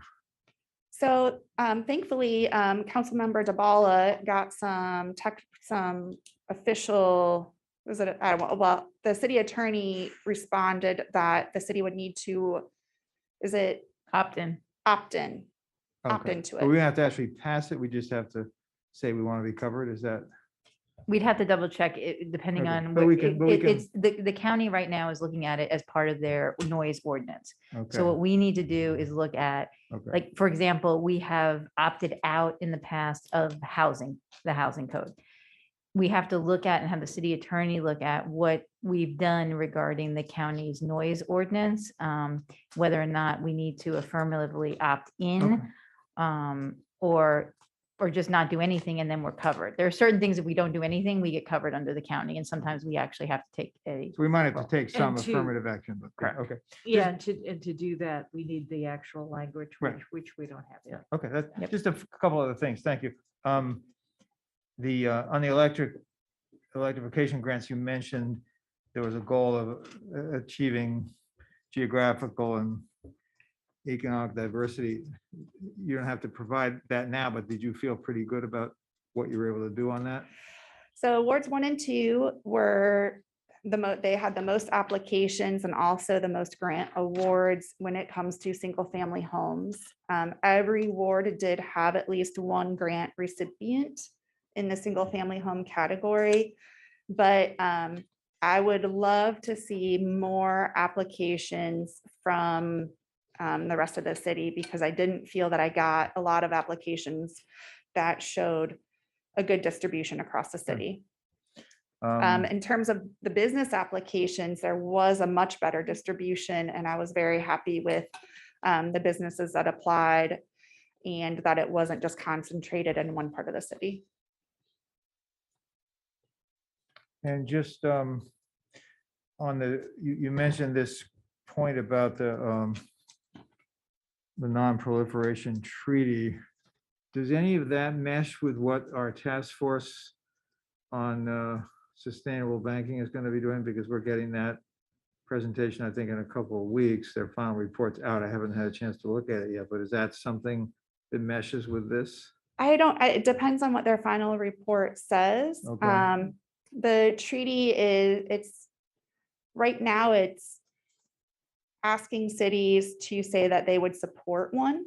But as far as I understand it, it is not it's not an ordinance situation.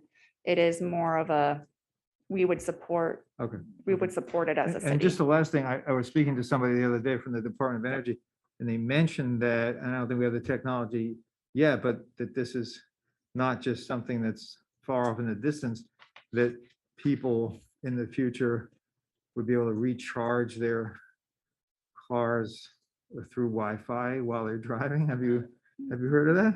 I don't know about through Wi-Fi, but there is Without having to there's pull over some and theory test. about electric roadways that would somehow charge while you're driving.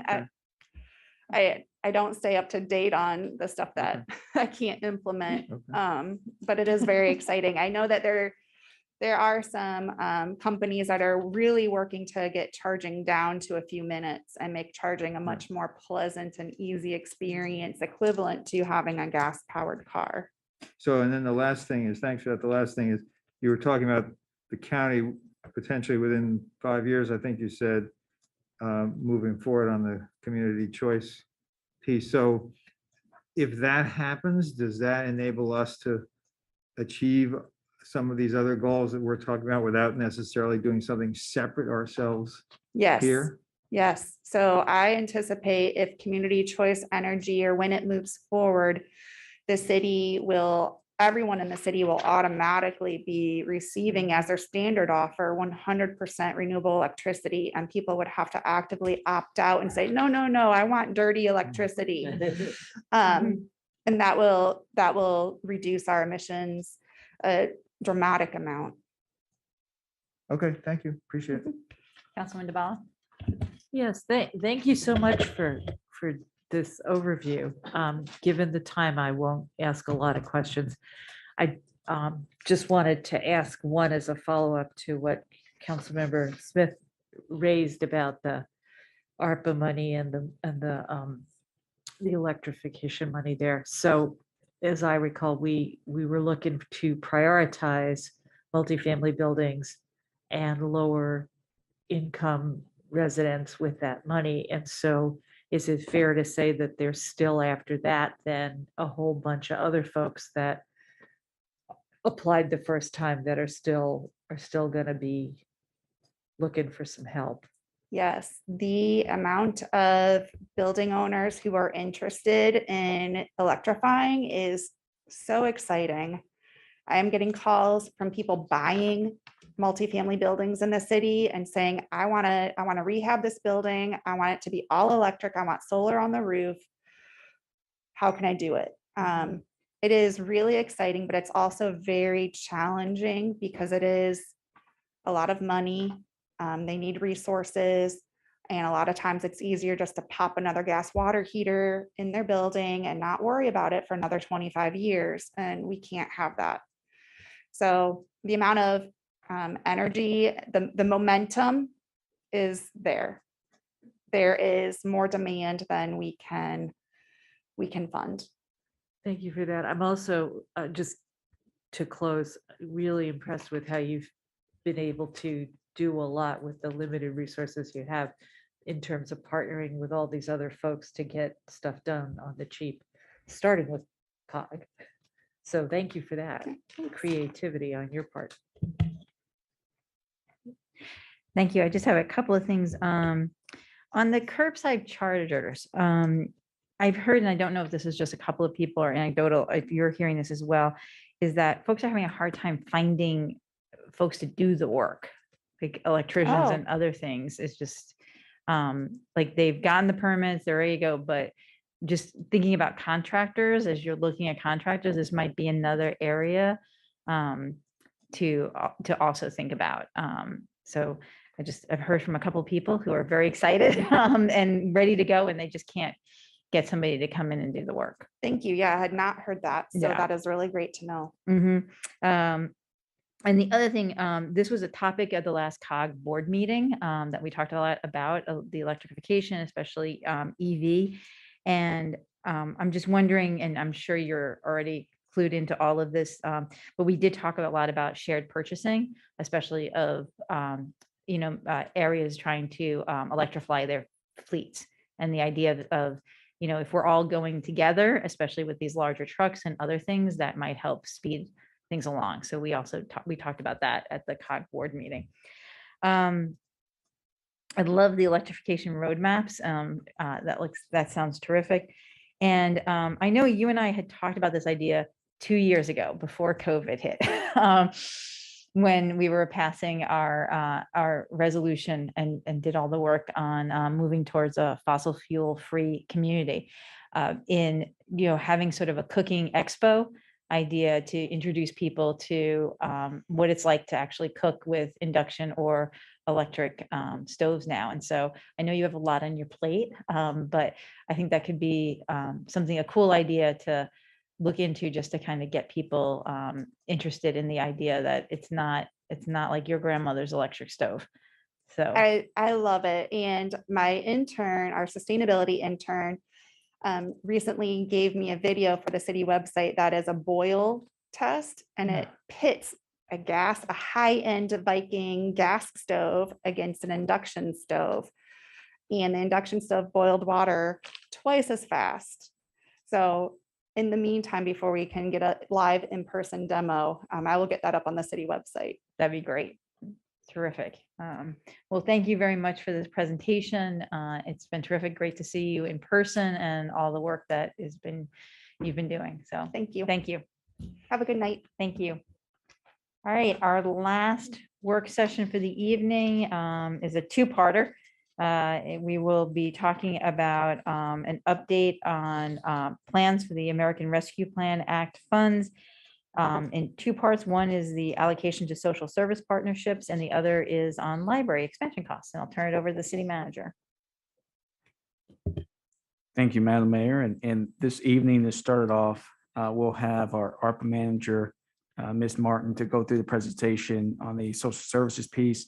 And then we'll ask council if you have any questions on that first piece.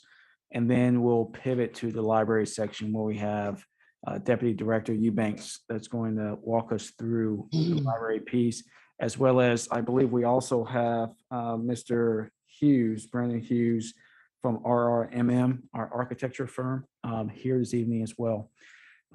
With that, I'll turn it over to Ms. Martin. Take it away. Good evening, and thank you, City Manager.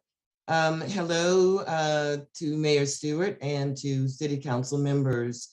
I think that Jessie has our presentation that she could bring up for us. And here we go. So as the City Manager mentioned, the objectives tonight are to provide you guys with an update on the Direct Cash Assistance Program and take a look over the library expansion costs that will be shared with you by David Eubanks. So in going to the next slide, we're talking here about the objectives for our presentation tonight. And again, that's to share with the City Council progress to date on the development of the city's Direct Cash Assistance Program and the thinking that we have made on the plan for implementing Direct Cash Assistance Program using the ARPA funds. Also, again, Mr. Eubanks will provide an update to the council on the library redevelopment project. And we hope to obtain some feedback from council members tonight regarding these two ARPA items. We expect or anticipate that based on the feedback that we receive tonight, we would go back and make any necessary adjustments to the proposed plan for the Direct Cash Assistance Program. We will also be planning to finalize a timeline and to further identify a partner or partners that would assist the city with distributing direct cash assistance to eligible residents. Staff will proceed with what option the council selects for the library redevelopment project. So in our next slide, next two slides, this is really just the lead in of the Direct Cash Assistance Program. This just again goes back to some of the eligibility criteria that most of you are familiar with.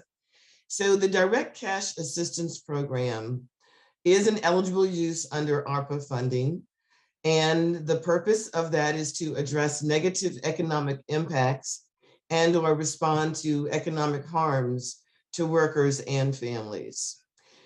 Treasury has actually enumerated direct cash assistance as an eligible project, and the use of ARPA funds for this purpose is recognized by Treasury as being responsive to the impacts or disproportionate impacts of COVID-19. The purpose for the City of Takoma Park and the Direct Assistance Program is to deliver assistance to workers and families, including support for unemployed workers, aid to households, and survivors' benefits for families of COVID-19 victims is also an eligible activity or purpose using ARPA funds. ARPA funds may be used if they are provided within a qualified census tract.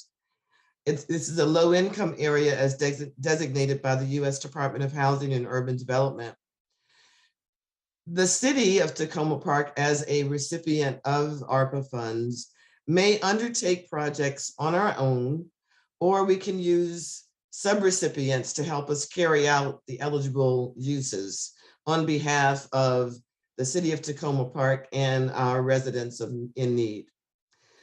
ARPA funds may be used for direct and indirect administrative expenses that may be involved in administering the program.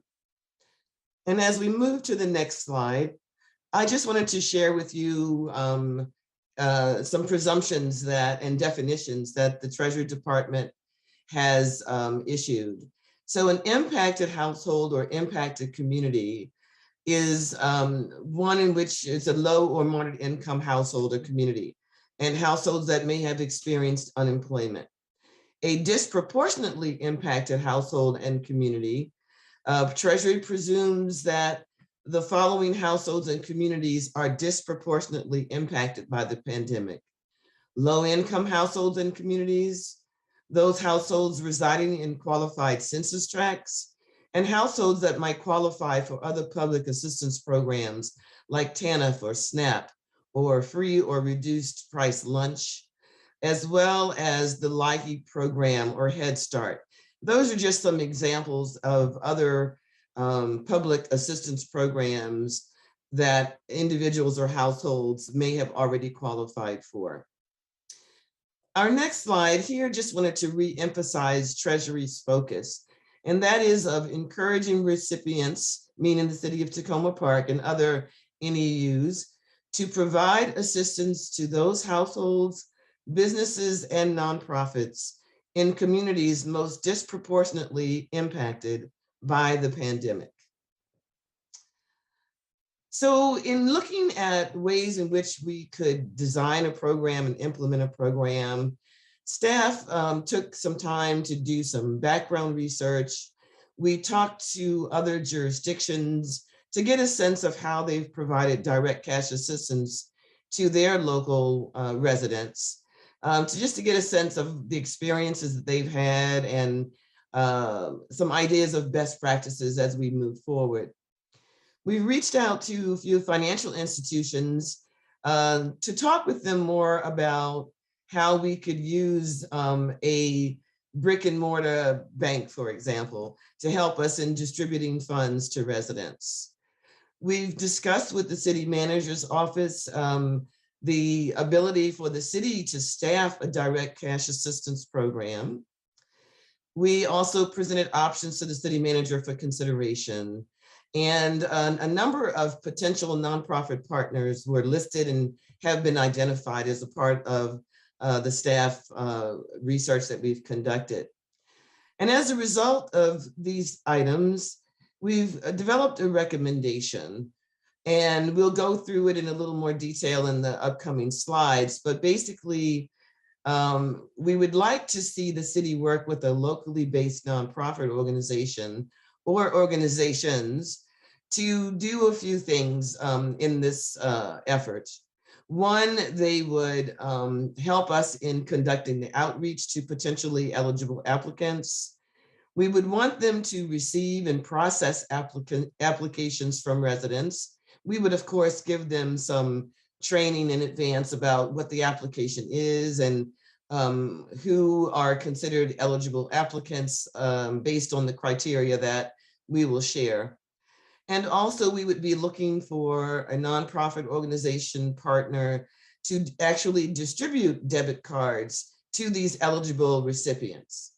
At this point, our recommendation is that debit cards that would be available to eligible applicants would have a value of at least $1,000 per household. And this is viewed as being an impactful amount of money, 1,000 versus 250 versus 500, for example. So on our next slide, continuing with our staff recommendations. So the presentation that we provided to the city manager's office indicates that eligible households would include those with incomes of $50,000 or less per year. In the city of Tacoma Park, this represents approximately 2,131 households. And a majority of these households have experienced housing cost burden, in that the cost of housing is a pretty high cost in their overall budget of expenses. And again, to be impactful, we are recommending a one-time benefit of $1,000 per household. There will be some operational costs associated with working with a nonprofit organization or multiple organizations.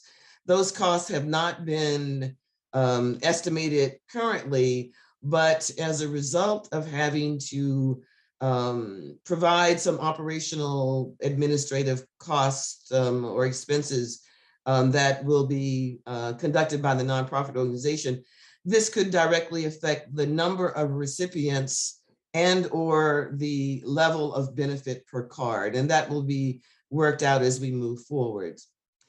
Also, I think that as a result of the work that we'll do, we'll be able to build a local database of low and moderate income households in the city of Takoma Park from the applicant pool that we hope to have, as well as by using other available databases, which primarily right now with Montgomery County, as well as some nonprofit organizations have databases based on the populations that they currently serve. And moving on to the next slide, we were looking at different ways to implement this program, and we've come up with this proposal and recommendations. So again, our thinking is to partner with the nonprofit organization, given that we don't have the capability in-house to staff this effort. The partners or partner that we would select would be a sub-recipient to the city of Takoma Park. When we are working with a nonprofit organization, we took a look at pros and cons. Top of that is that it does relieve city staff from additional tasks. It would also provide resources to an organization, and we would obtain services in exchange for the assistance that we can expect from them. The other pro about working with the nonprofit organization is that we want to work with someone who has an established trust with residents in the community. And this was one thing that was stressed when I had a conversation with Dr. Nichols, who was referred to the city by Council Member Costick, I believe. We had this conversation with the doctor. He's a board member of CHEER, which is a local nonprofit organization. And he really emphasized the fact that it's important to have trust with the residents in the community in working on a program such as this. So we looked at a couple of the cons associated with working with a nonprofit organization or selecting one. And that is primarily that they may need to hire more staff. And obviously it would be on a temporary basis because all funding has to be expended by the end of 2026.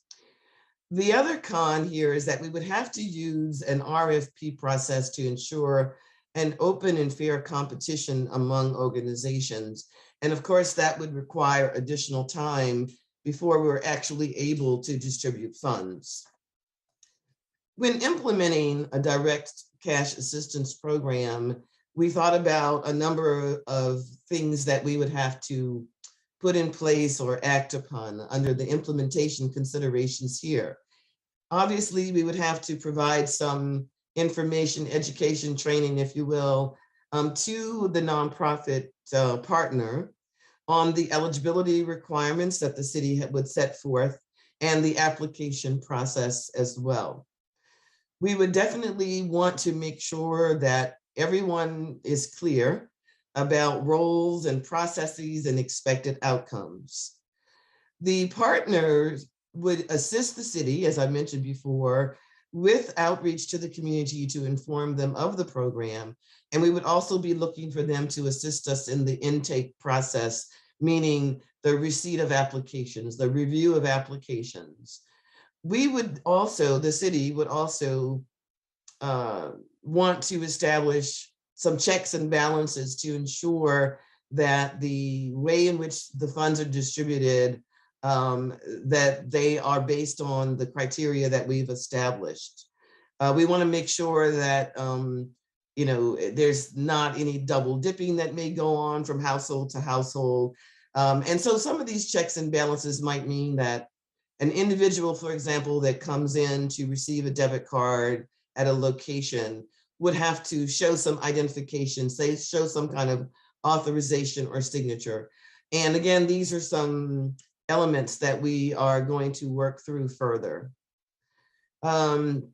Also, in terms of implementing a program with a nonprofit organization, as I've mentioned previously, we don't expect the organization necessarily to do this out of the goodness of their heart. There's likely going to be some fees associated with the organization being able to provide this service as a subrecipient to the city of Tacoma Park.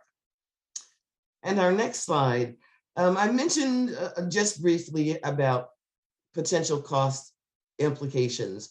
We don't have an exact figure right now of what these administrative operational expenses may be, but right now we're thinking in the range of anywhere from $150,000 to $300,000. And again, that would depend on the number of organizations that we decide to work with. It would depend a lot on the proposal that's presented by an organization. We would have to assess whether these kinds of expenses are reasonable and for this type of a program. We do know that in producing debit cards, for example, there's a cost associated with that. And at this point, we've learned that it could cost about $2 per card to produce a debit card. We would certainly want to see a debit card have the City of Tacoma logo on it as well. And right now we have found out that there is a one-time cost of $300 that would be added to the production costs for developing or producing debit cards. And I think on our next slide, I wanted to give you just a general sense of the feedback, the timeline that we were looking at. So again, tonight, if we can get any feedback from you, that would be great. That would help us to fine tune the proposal and make any adjustments that you think should happen. If we do issue an RFP for the open competition, that would likely occur between the months of April and May. We would hope to enter into a contract with an organization based on the competition between May and June of 2022. We would provide some training to the organization on these eligibility requirements, and we would partner with the organization to conduct community outreach. And this would be an ongoing effort. It wouldn't, start, week one and, no one knows anything else in week two. So we want that to be an ongoing conversation.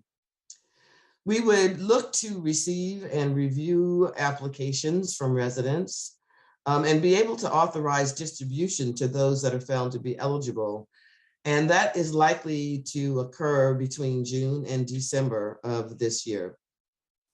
We would have our partners begin to distribute debit cards beginning in June based on, the timeline that, we finally arrive at. And we are hoping too that our nonprofit organization or organizations will be able to identify a specified location where individuals may be able to come in to pick up a debit card once they are notified that they have been determined to be eligible and their application has been approved. And so on our next slide, I think at this point, we would like to ask for any questions that you may have at this moment about the Direct Cash Assistance Program and the proposal that we have put forth. Following that question and answer period, then David Eubanks will pick up and talk more about the library expansion. And also Dan Powers should be also in attendance. He will be assisting in answering questions that you may have tonight. So thank you very much, and I look forward to your questions. Mayor Stewart. Thank you. Thank you, Ms. Martin, for that presentation. I'll go first to Councilmember Smith. Ms. Martin, I appreciate your presentation. I want to thank Mr. Fox for getting this to us as soon as possible. For many of us up here in the dais, this is a priority. I would like to see us get the RFP out in April rather than May, as soon as possible. There are a lot of people in our community that are hurting, and they need this assistance immediately. A couple questions. What happens if someone loses their debit card? How can it be replaced? Is there a fee to replace it? Have you considered that? On NGO partners, are you considering just one nonprofit or multiple nonprofits to handle distribution of the cards? And then finally, will there be some type of survey or a way for us to collect data on getting a sense of how the residents have used this one-time distribution, and more importantly, how city staff can stay in contact with them so that we can, know who these people are, and if there are issues that we can connect them with other federal and state services, that we have their contact information and we can push information to them immediately. But I just want to say thank you, Ms. Martin, for your presentation. Well done. Thank you. And in response to the one question that you mentioned about if a resident would lose a card, what would they need to do to replace one? And I will have to honestly say that our thinking hasn't gone in that direction as of yet. But I think that it's important that we do put some thought into that and include that in this process and in this thinking. In terms of selecting an organization to assist with us, we don't know at this time if it's going to be one or we're going to need multiple. And I think that the RFP process will help us to understand what an organization can or cannot do, how can they meet the needs that we've identified. And it may be that we will have to work with more than one organization based on their ability to assist us with this effort. And in terms of data collection, as a result of this process, we'll be able to develop a database of individuals who fit in this category or in this eligibility criteria. And that information can certainly be shared with the city council. We can specifically ask them, for example, which ward do they reside in? That could be part of the application format. And so that would help us to be able to direct them to the appropriate council member as well. It's going to be important for us to evaluate at the end of this how things went. How many people did we reach? How much money was dispersed? How long did it take? Was this helpful, to the individuals that have received funding? So those things will definitely be built into this program effort. And I thank you again for mentioning, the loss of a card and what we need to do for replacement. And we'll certainly look more into that. Okay. Thank you, Ms. Martin. Councilwoman Searcy. Great. Well, thank you so much, Ms. Martin. This was a great presentation, and a number of my questions were answered based on the questions that Councilmember Smith asked, but I do have just a couple of more questions.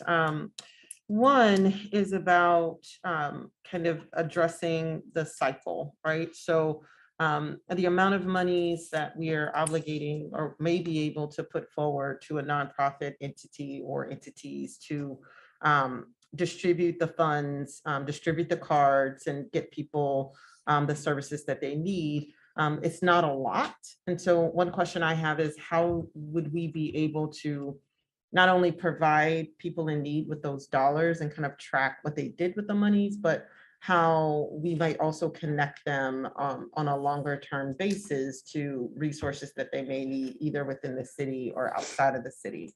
And so has there been any thought about kind of that handoff? And I know that we have quite a few other programs that we are developing as part of the ARPA funding. Like, so has there been any thought around, let's say someone comes through a nonprofit in order to receive the grant, but then, or the direct cash assistance, but they also need coordination in terms of social services provided by the county, or maybe, other types of services that we may provide in the city. Has there been any thought about addressing those issues that may happen after a person receives that direct payment? Yes, and one thing I would like to point out is that we are not going to ask an individual who receives a debit card to tell us how they spent it. It will be their option to spend it according to their needs and according to their budgets and according to what kind of economic impact they may have experienced during the pandemic. In terms of handing off and being able to understand what other needs a resident may have, part of our application can have an optional question there. Are there other services that you're interested in? Or are there other services that you need? At the same time, the nonprofit organizations that we eventually work with on this project will be able to capture that information, and that can be part of our training to the organization to say, when an individual comes to obtain their debit card, please, find out if there are any other services that they need. And then we'll be able to connect them, with other community resources. Yeah, and I Dan, think, yeah, I'm sorry.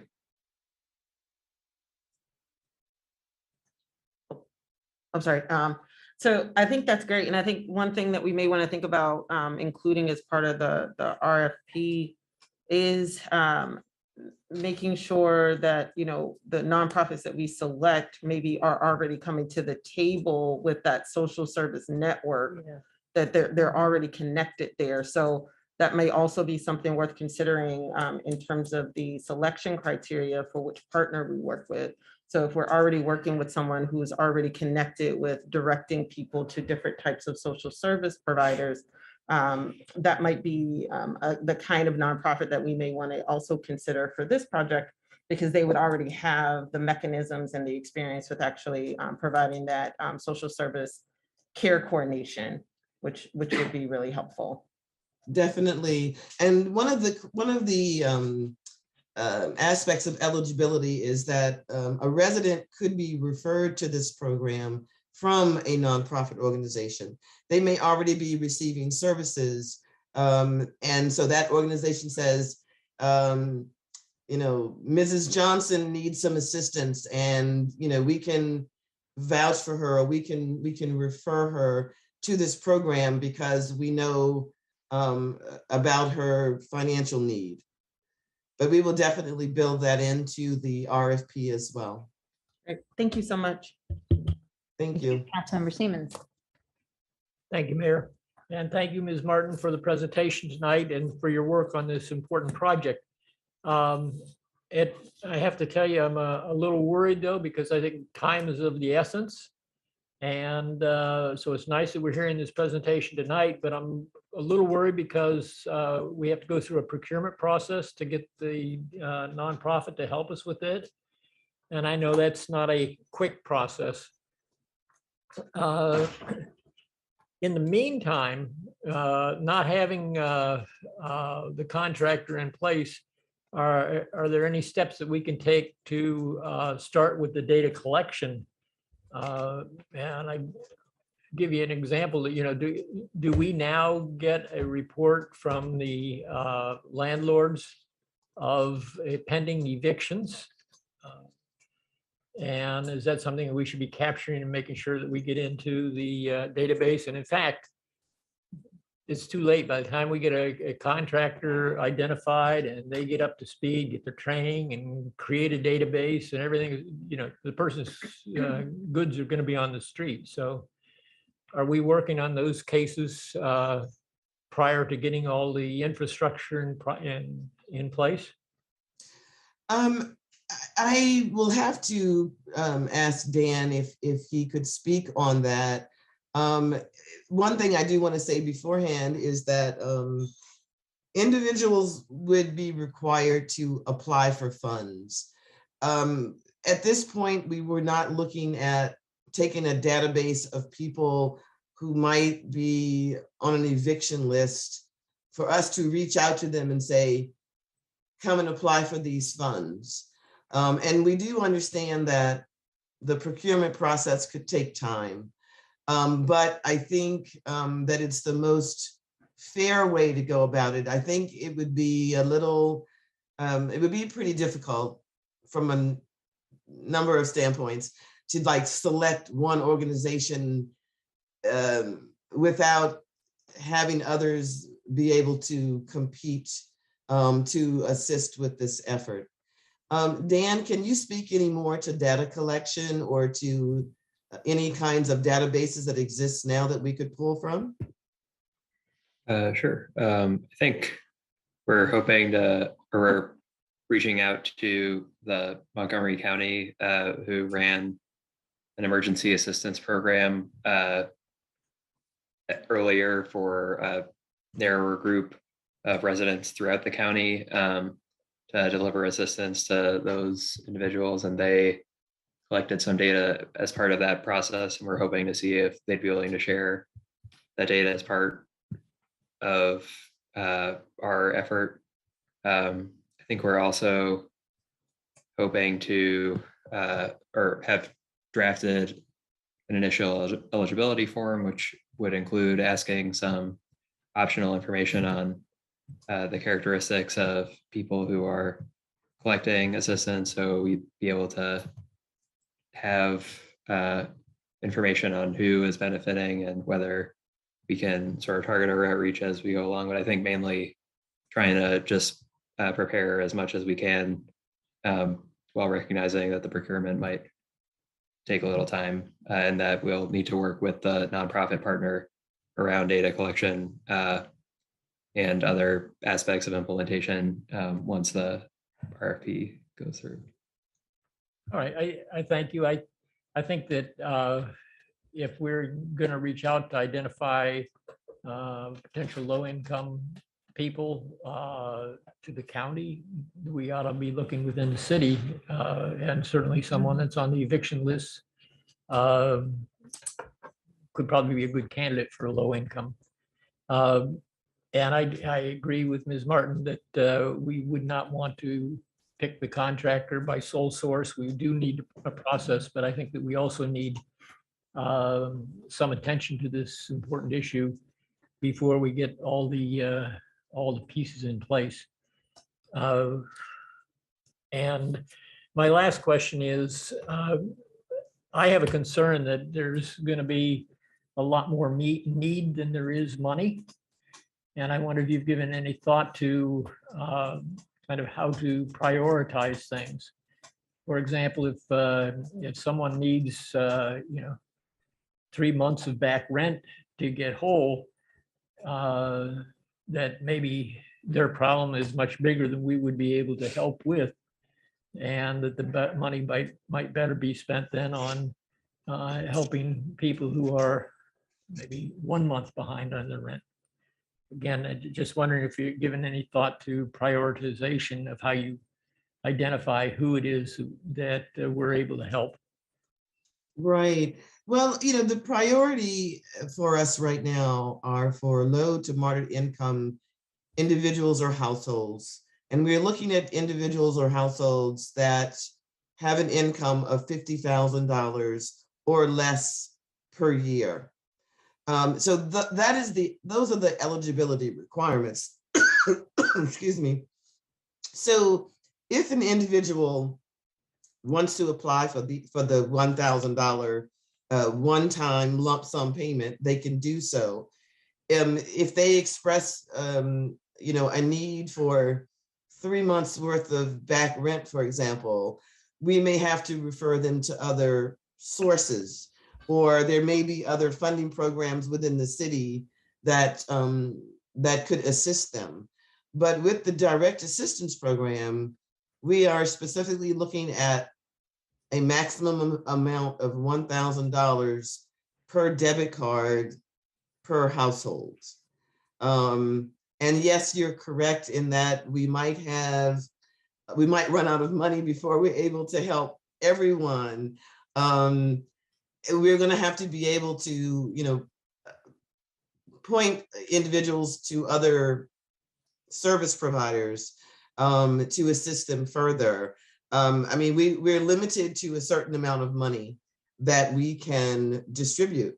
And so Blame us for that. Right. Well, I just, thank you, Ms. Martin. I just wanted to also point out the council member Siemens that we also had $500,000 allocated in the ARPA funds specifically for rental assistance. Right. Correct.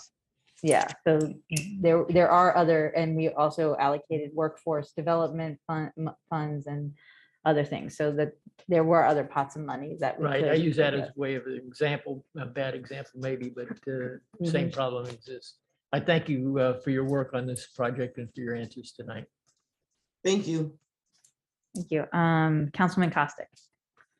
Thank you very much for the presentation. I have two questions about eligibility. The first is, just wanted to clarify if it is per household or per individual. So if there's two individuals within a household making less than 50,000, is that a qualifying situation, or is it per household? And then just wanted to ask about the eligibility for people who are undocumented, and is that allowable within ARPA? And if so, how can we make sure that they are able to apply easily, and also are assured that you mentioned the database, which I think is a great idea, but that we're taking into consideration protections regarding tracking and information about people who are undocumented. Okay, yes. In terms of eligibility, it is per household. So, one household might have one individual that makes the application, but it is $1,000 per household. In terms of undocumented status, for example, the application that would be made available to Takoma Park residents would be translated, number one, in a couple of different languages. ARPA does not distinguish between undocumented versus, documented residents in a community. So that we don't think is going to be an issue for an applicant. Now, an applicant, because they are undocumented, may be hesitant to apply, may be hesitant to come to city government. So I think the help of a nonprofit organization is going to really be key in this aspect of things, because we are looking for an organization, for example, that has a multilingual staff, who has some connections with the community as a whole. And so we anticipate, those efforts to assist us with reaching any resident within the city who meets the particular income guidelines or eligibility requirements. Someone may be unemployed, for example. Again, that still fits within the category of $50,000 or less per household. Okay, thank you very much. Thank you. Councilman Devala. Yes, thank you. Thank you very much for putting this together and for putting it together so quickly. This has been really helpful to see how you're framing this program. Many of my questions have already been answered. On eligibility, I think you just answered my question. So it's, if someone is recently unemployed, they show now that they have no income, not some tax form from a couple of years ago. It's about where they are right now as a household. Is that correct? Well, in terms of ARPA,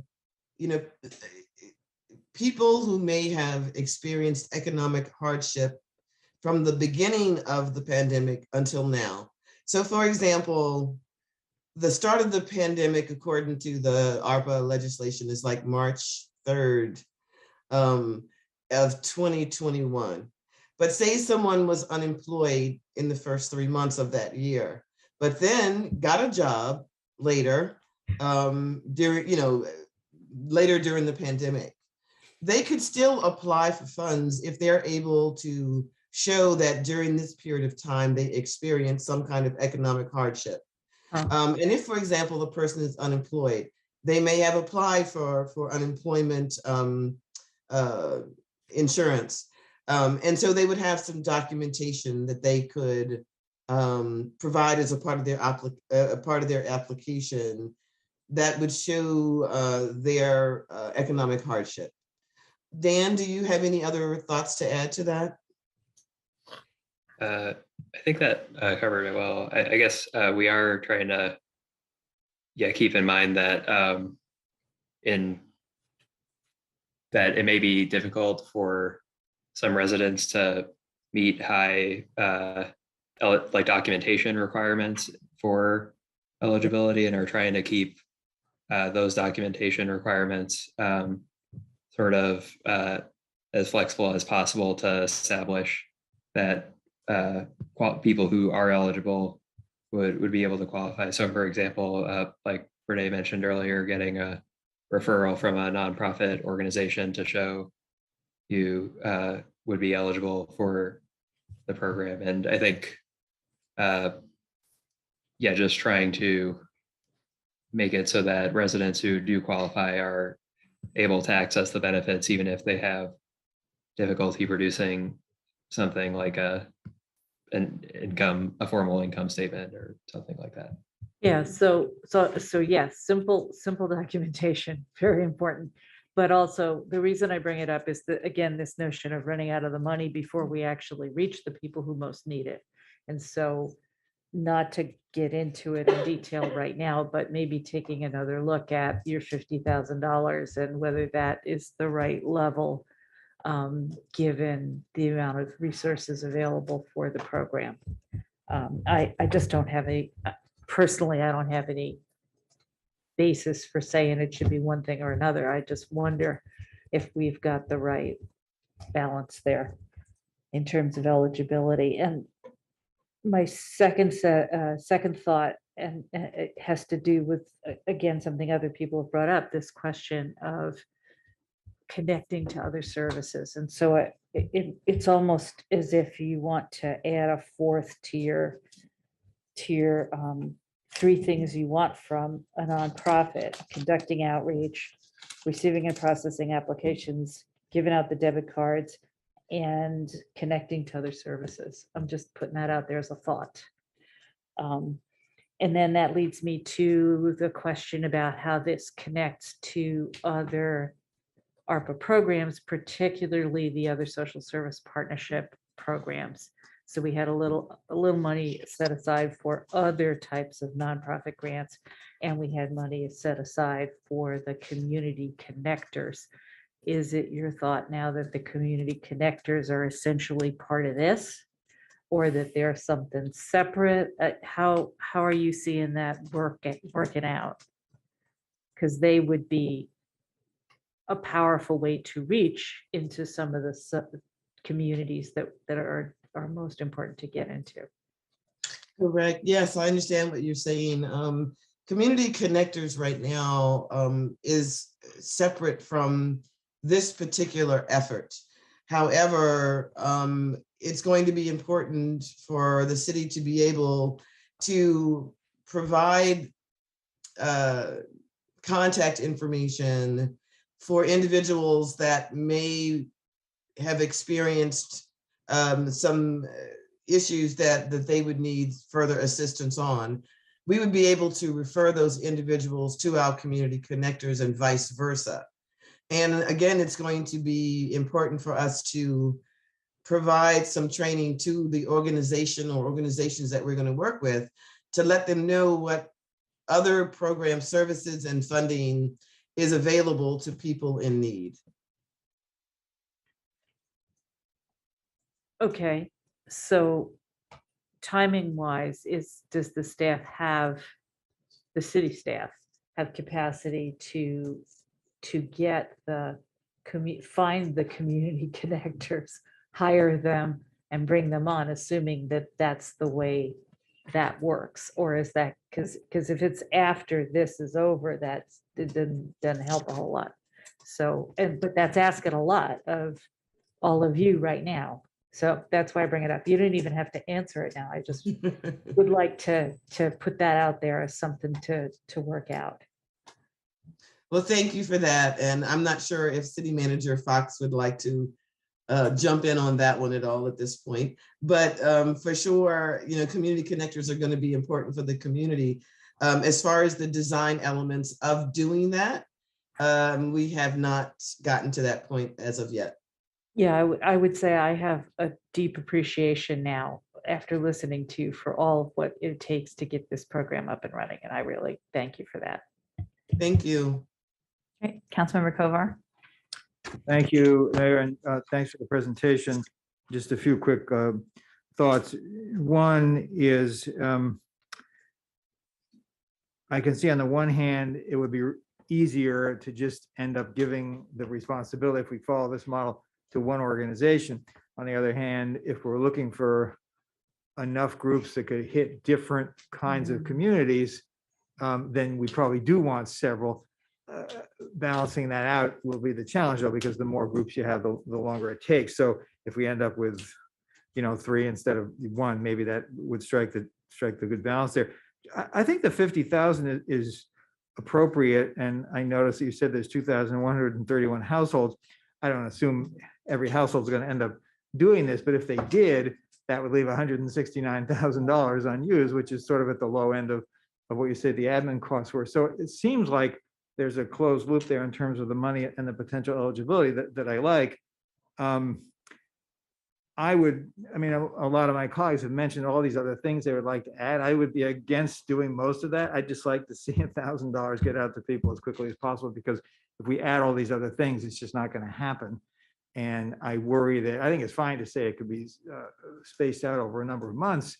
And over time, if we get the navigator set up, they could be helping say, hey, if you haven't already done this, one of these 3 groups could help you. But to me, conditioning this on any of those other kinds of things would just be a mistake, because I think to get it out the door as you've described it is a good idea, but the more details we layer on, the harder it will be to do that. So that's just my thought. And then the last question I have, and this relates a little bit to what Councilmember Smith mentioned, and it's not so much if you lose the card, but I can imagine, and these cards would be pretty valuable. People might try to steal them and other things of that nature. So just making sure that you don't have to answer this now, but that there would be appropriate security measures taken. I assume people have pins or whatever they have, but just not putting folks in a situation where someone could easily just, grab a bunch of cards and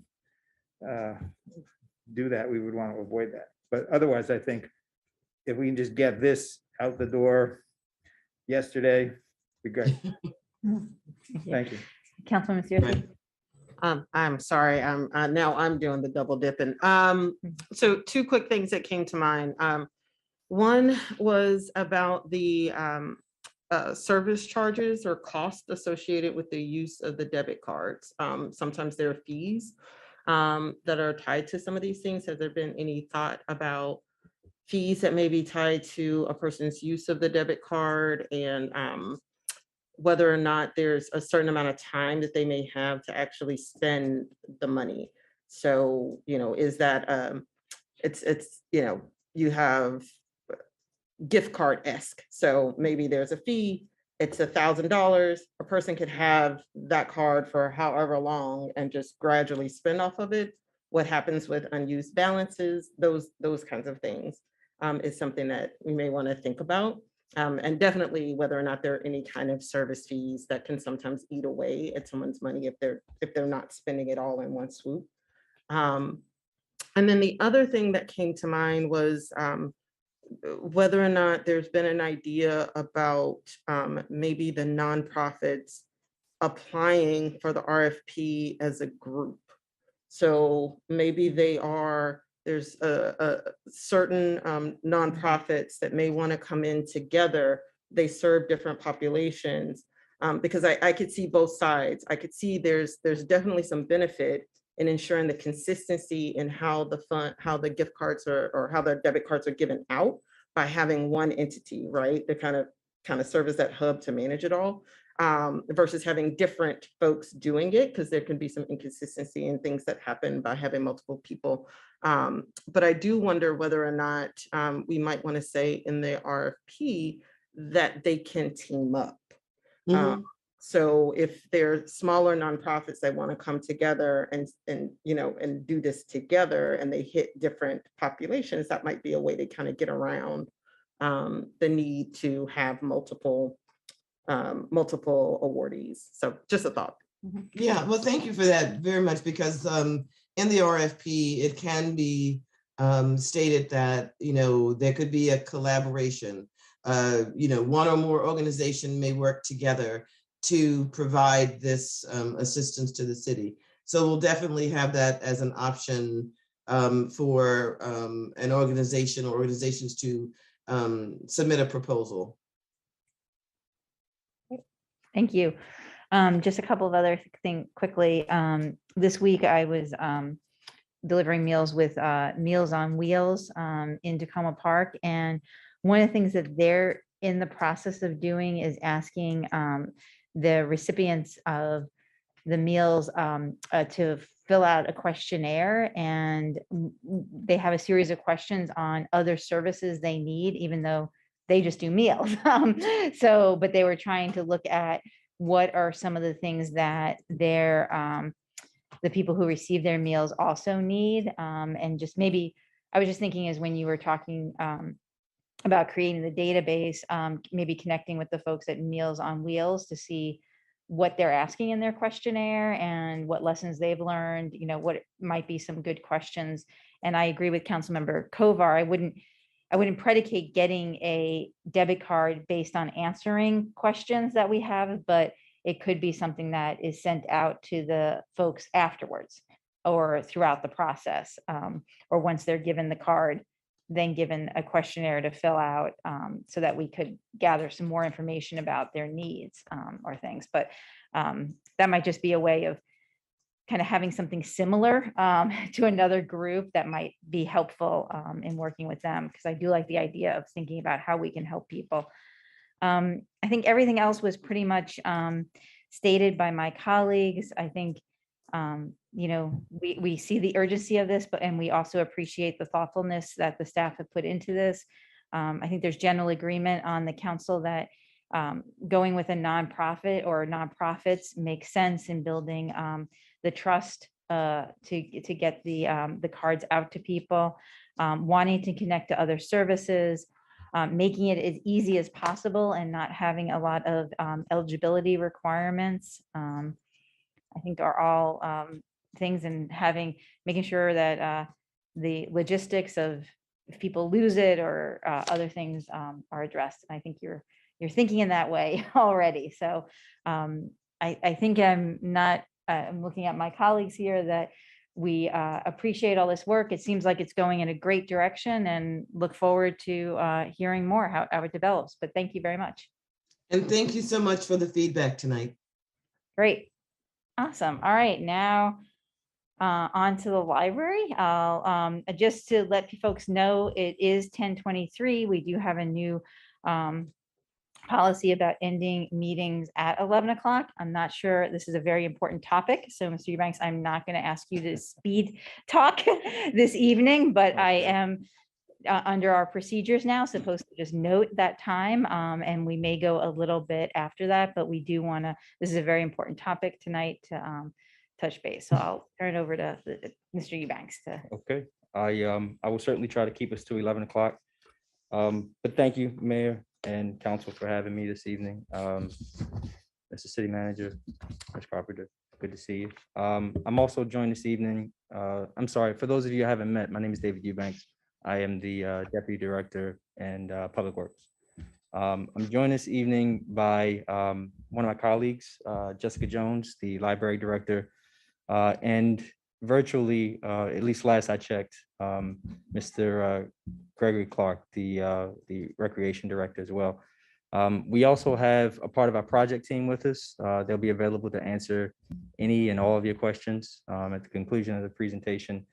We have Brandon Hughes from the project architect, RRMM. And we also are joined by Bob Jones, who is representing Arcadis, the construction manager. And so I will not spend too much time on things that you know well. But these are the things that I hope to discuss this evening. First is to provide just a very brief overview of the library redevelopment project, just to give us a refresher about why we're here and what we hope to accomplish with the project. The second point here is to summarize the value engineering process and the findings. I believe that you all have also received a memo that city staff put together. A lot of what you hear tonight will have been included in that, but hopefully we go into a little bit more detail. And then finally, to recommend next steps based on the findings from the VE study. All right, so what are we trying to accomplish with the redevelopment project? Well, there are at least 3 points for both the library renovation as well as the community center renovation. And I'm certain we can come up with many more, but these are what we thought were the highlights. First is for the library renovation to provide a modern, highly functional library with adequate programming space. The facility now is very much lacking in programmatic space, and there's a dire need for it. We certainly want to address the aging and failing existing infrastructure. Some of that is very evident when you walk into that building. And then finally, we want to create an attractive building that is a community anchor and a destination. So a reason for folks outside of our good-natured residents and staff to visit us and to spend time with us. For the community center renovation, we also want to accomplish at least 3 things. Number 1 is to provide adequate working space for the recreation department staff. Mr. Clark can attest to the challenges in the work environment there. The second point is to relocate the recreation department transaction window to a more convenient and logical location. And third, provide the requisite number of restrooms for the current community center services. Right now, the recreation department has very few bathrooms that allow them to service all of their programming, aftercare, summer camp. We also have some accessibility limitations in that facility as well that the renovation will address. You also know these numbers very well. The total project budget is about $13.8 million. Our sources, with the exception of the ARPA money, which is part of the discussion this evening, are available to us. That's the Library Infrastructure and Bond Reserve and the 2 capital grants. Our total uses are about the same, luckily, $13.8 million approximately. And the construction cost estimates, as was discussed, I believe, the last council meeting where we talked about the library, the construction costs are really ranging quite a bit, from 9.8 million to 11.6. Those 2 estimates are from our construction cost estimators, who have both recently updated their numbers, but still quite a considerable difference between the 2 numbers. The scopes that these 2 estimators priced are exactly the same. The difference is unit cost, which is really just indicative of the climate that we're in. Next steps in terms of the project, should we get the approval to move forward, we will certainly be completing the permitting process. We are very close. I'd say less than 2-3 weeks at most to getting all of our permits. The next step would be the request for qualifications. We can actually proceed with that immediately with council's blessing. The RFQ has been reviewed by staff. It's also been approved by the city attorney. We know exactly where we're going to post it. It'll be on the city's website as well as the email and marketplace.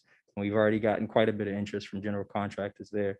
And then finally, we'll be issuing the request for proposals. That is, the RFQ will be issued, like I said, whenever we're ready to proceed. We expect those responses to come back in May, The RFQ would be issued in early July. I'm sorry, the RFQ would be issued in April. We've received the responses early May. The RFP would go out in May. We'd receive responses by mid-July, with a presentation to council in mid-July, with an expected construction start in August, if all things go as planned. All right, so the value engineering process is the process that we conducted just recently. Our project team spent a considerable amount of effort evaluating the existing plans and trying to come up with means and methods to cut costs and improve the design. But first, just in case you aren't familiar with exactly the definition of value engineering, I have it defined here, and it is an organized effort directed at analyzing designed building features, systems, equipment, and material selections for the purpose of achieving essential functions at the lowest life cycle cost consistent with required performance, quality, reliability, and safety. Essentially, what we're saying there is that we are looking at the building features, the building functions. We're trying to find ways to keep the essential functions the same, the essential aesthetics the same, not change the programmatic design and functionality of the building, but improve upon it such that we can cut costs somewhere. And so that's exactly what we did. Our process was led by our construction manager. Again, that's Arcadis. It involved structural engineers, electrical engineers, civil and mechanical. So we had everybody present looking at every building system that our building is composed of, but there were some limitations. Again, we were trying to maintain the aesthetic of the building, the functionality of the building. That which we spent so much time trying to get to was important for us to maintain. We also did not want to go and conduct 100% redesign. That's not the general function of a value engineering process. It wasn't the function of our value engineering process. And at the same time, along those same lines, we were trying to limit the permitting impact, meaning we didn't want to have to go through the permit, completely through the permitting process again. And so that's what the value engineering team did. The results of the initial study were 17 options, again, to save costs and improve design. Of those 17 options that we received from Arcadis, we had the project architect review them for feasibility, to assess them for the cost of redesigning it, which would be our RMM's responsibility, and to also look at the additional permitting time that each of these items would take. Not to spend a whole lot of time on this, but of the 17, 7 were eliminated for various reasons, but they can be kind of condensed into three different categories. They were either operationally infeasible, structurally infeasible, or the net cost actually would increase the cost of the project. And then of the 10 options that were feasible according to RRMM, and those are the ones we're going to talk about this evening, they can be categorized into 2 groups: design related and then phasing related.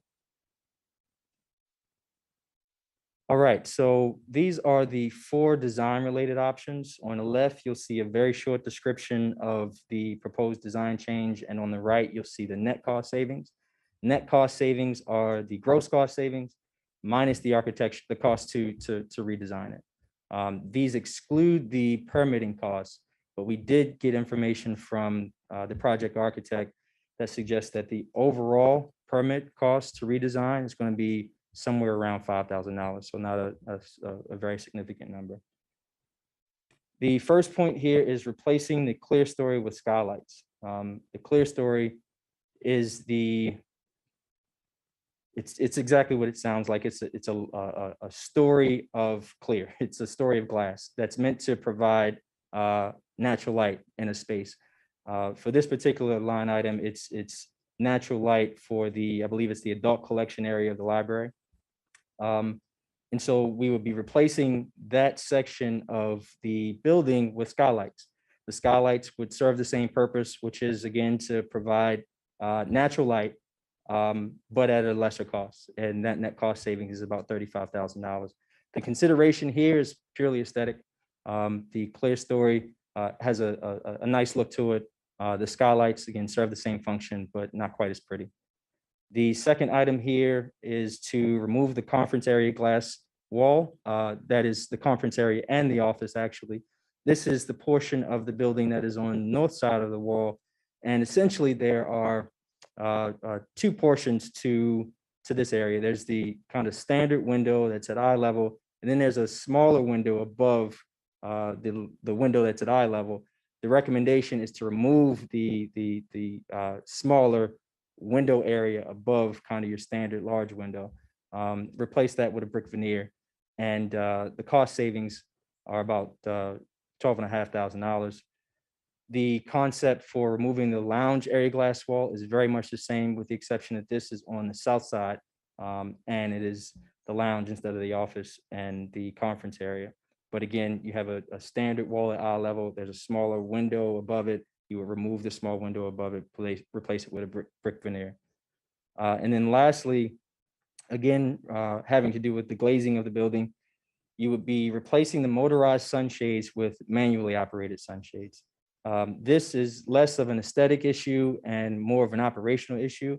After conversations with the project architect, there seem to be more pros associated with having the motorized sunshades. They adjust automatically, so there's much less touching. It's not available to be adjusted by patrons or children, and it's likely that it will break a little bit less, which is a little bit counterintuitive. But if we do opt to have manually operated sunshades, the cost difference is about $50,000. So in total, and none of these options are mutually exclusive, so we can adopt all of these should we believe that it's necessary. The total is about $110,000 in cost savings. I do want to make the point that when you look at the $110,000 in cost savings and you compare it to the total construction cost, not the total project cost, but just looking at the construction cost, it is a very small number. It's less than 1%. It's 0.94%. So, you know, the impact is one where you're weighing aesthetics versus really a de minimis amount of cost savings and not particularly impactful to the overall project, but one that we absolutely could consider and should consider. And then the permitting for all of these items would take about a month. You can do them all simultaneously. So if you elect to do them all of them can be completed in a month. You don't have to do them successfully, so it wouldn't take 4 months to complete them all. All right, and then you'll notice that by far the phasing options provide the city with the highest estimated net savings or net benefit. These options are to some extent mutually exclusive, particularly phasing option 1 and phasing option 2. Phasing option 3 and 4 can be combined with each other or combined with phasing option 1 and phasing option 2.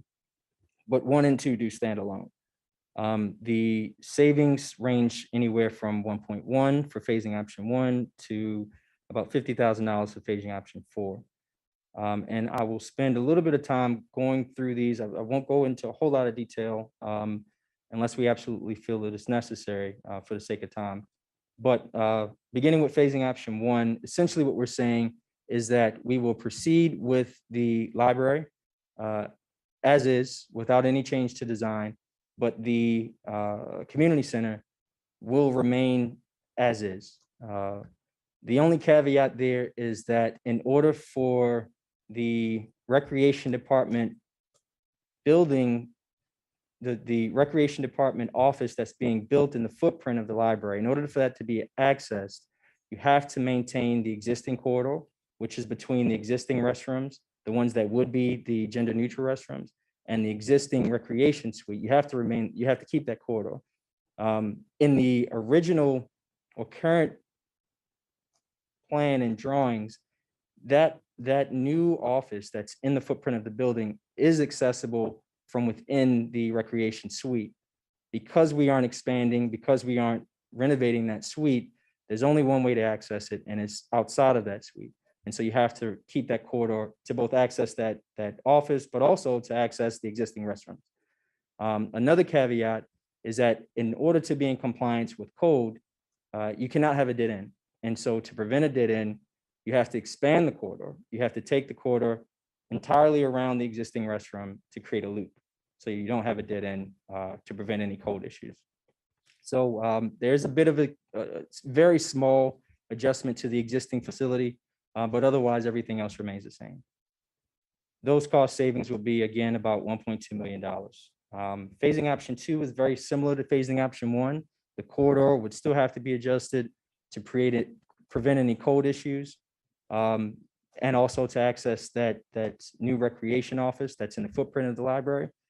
The difference is that there is some renovation that occurs in the recreation department suite. So some of the issues, some of the challenges in the recreation department will be adjusted. You wouldn't be expanding that office at all, so you don't get any additional space, but it is a little more modern. Those cost savings are about $667,000.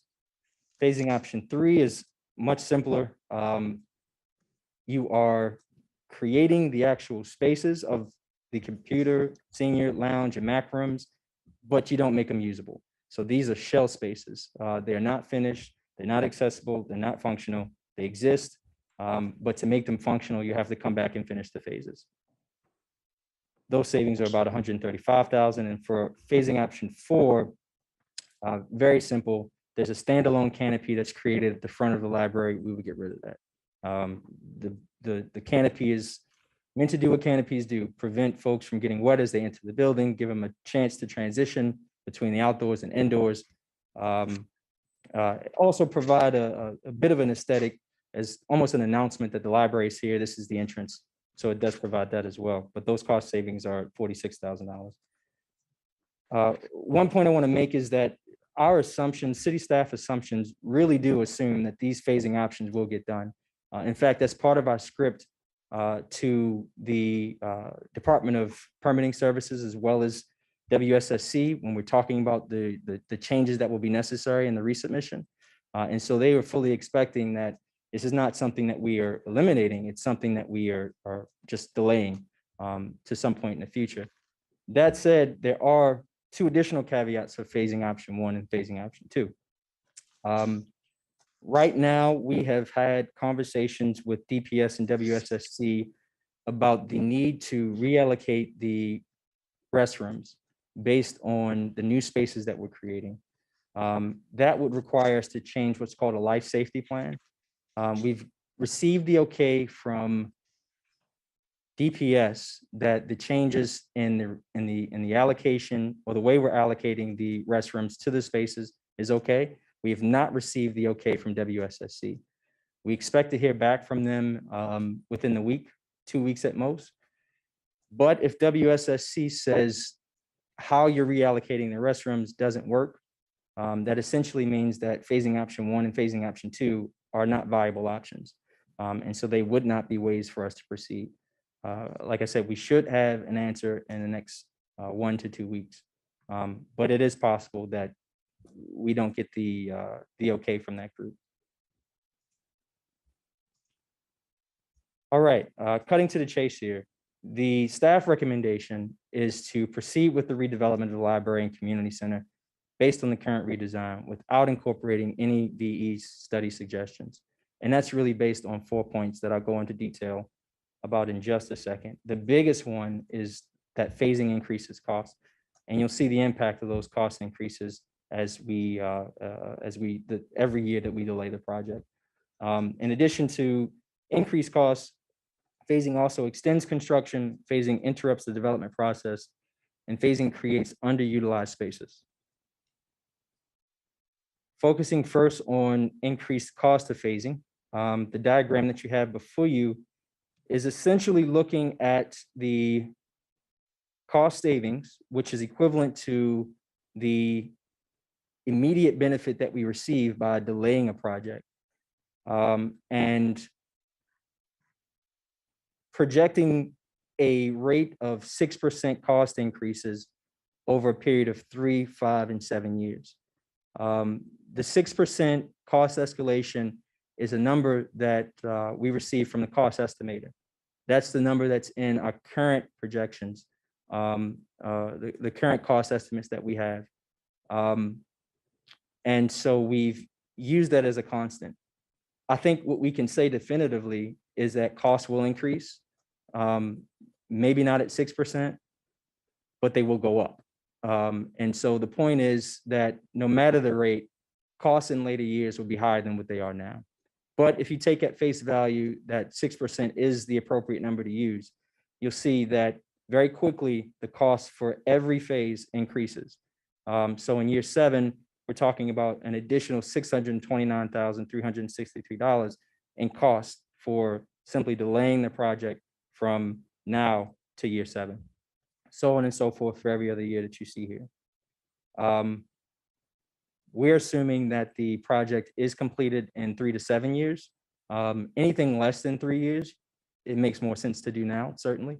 3 to 7 just kind of gives us a decent range. That's the extent of the logic behind that. Other considerations, phasing extends construction. Construction will take place at different times over multiple years in the same place, which is the main facility. And what it means is that there are multiple interruptions to city services. If and when we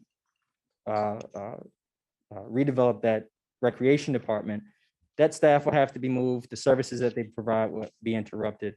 The decision factor is, do we want to do it all at one time, or do we want to spread it over time? And so that's, the first consideration. The second consideration has to do with phasing interrupting the development process. Right now, we have the project team. We're close to it anyway. We've got the architect, we've got the construction manager, and we will shortly have a general contractor.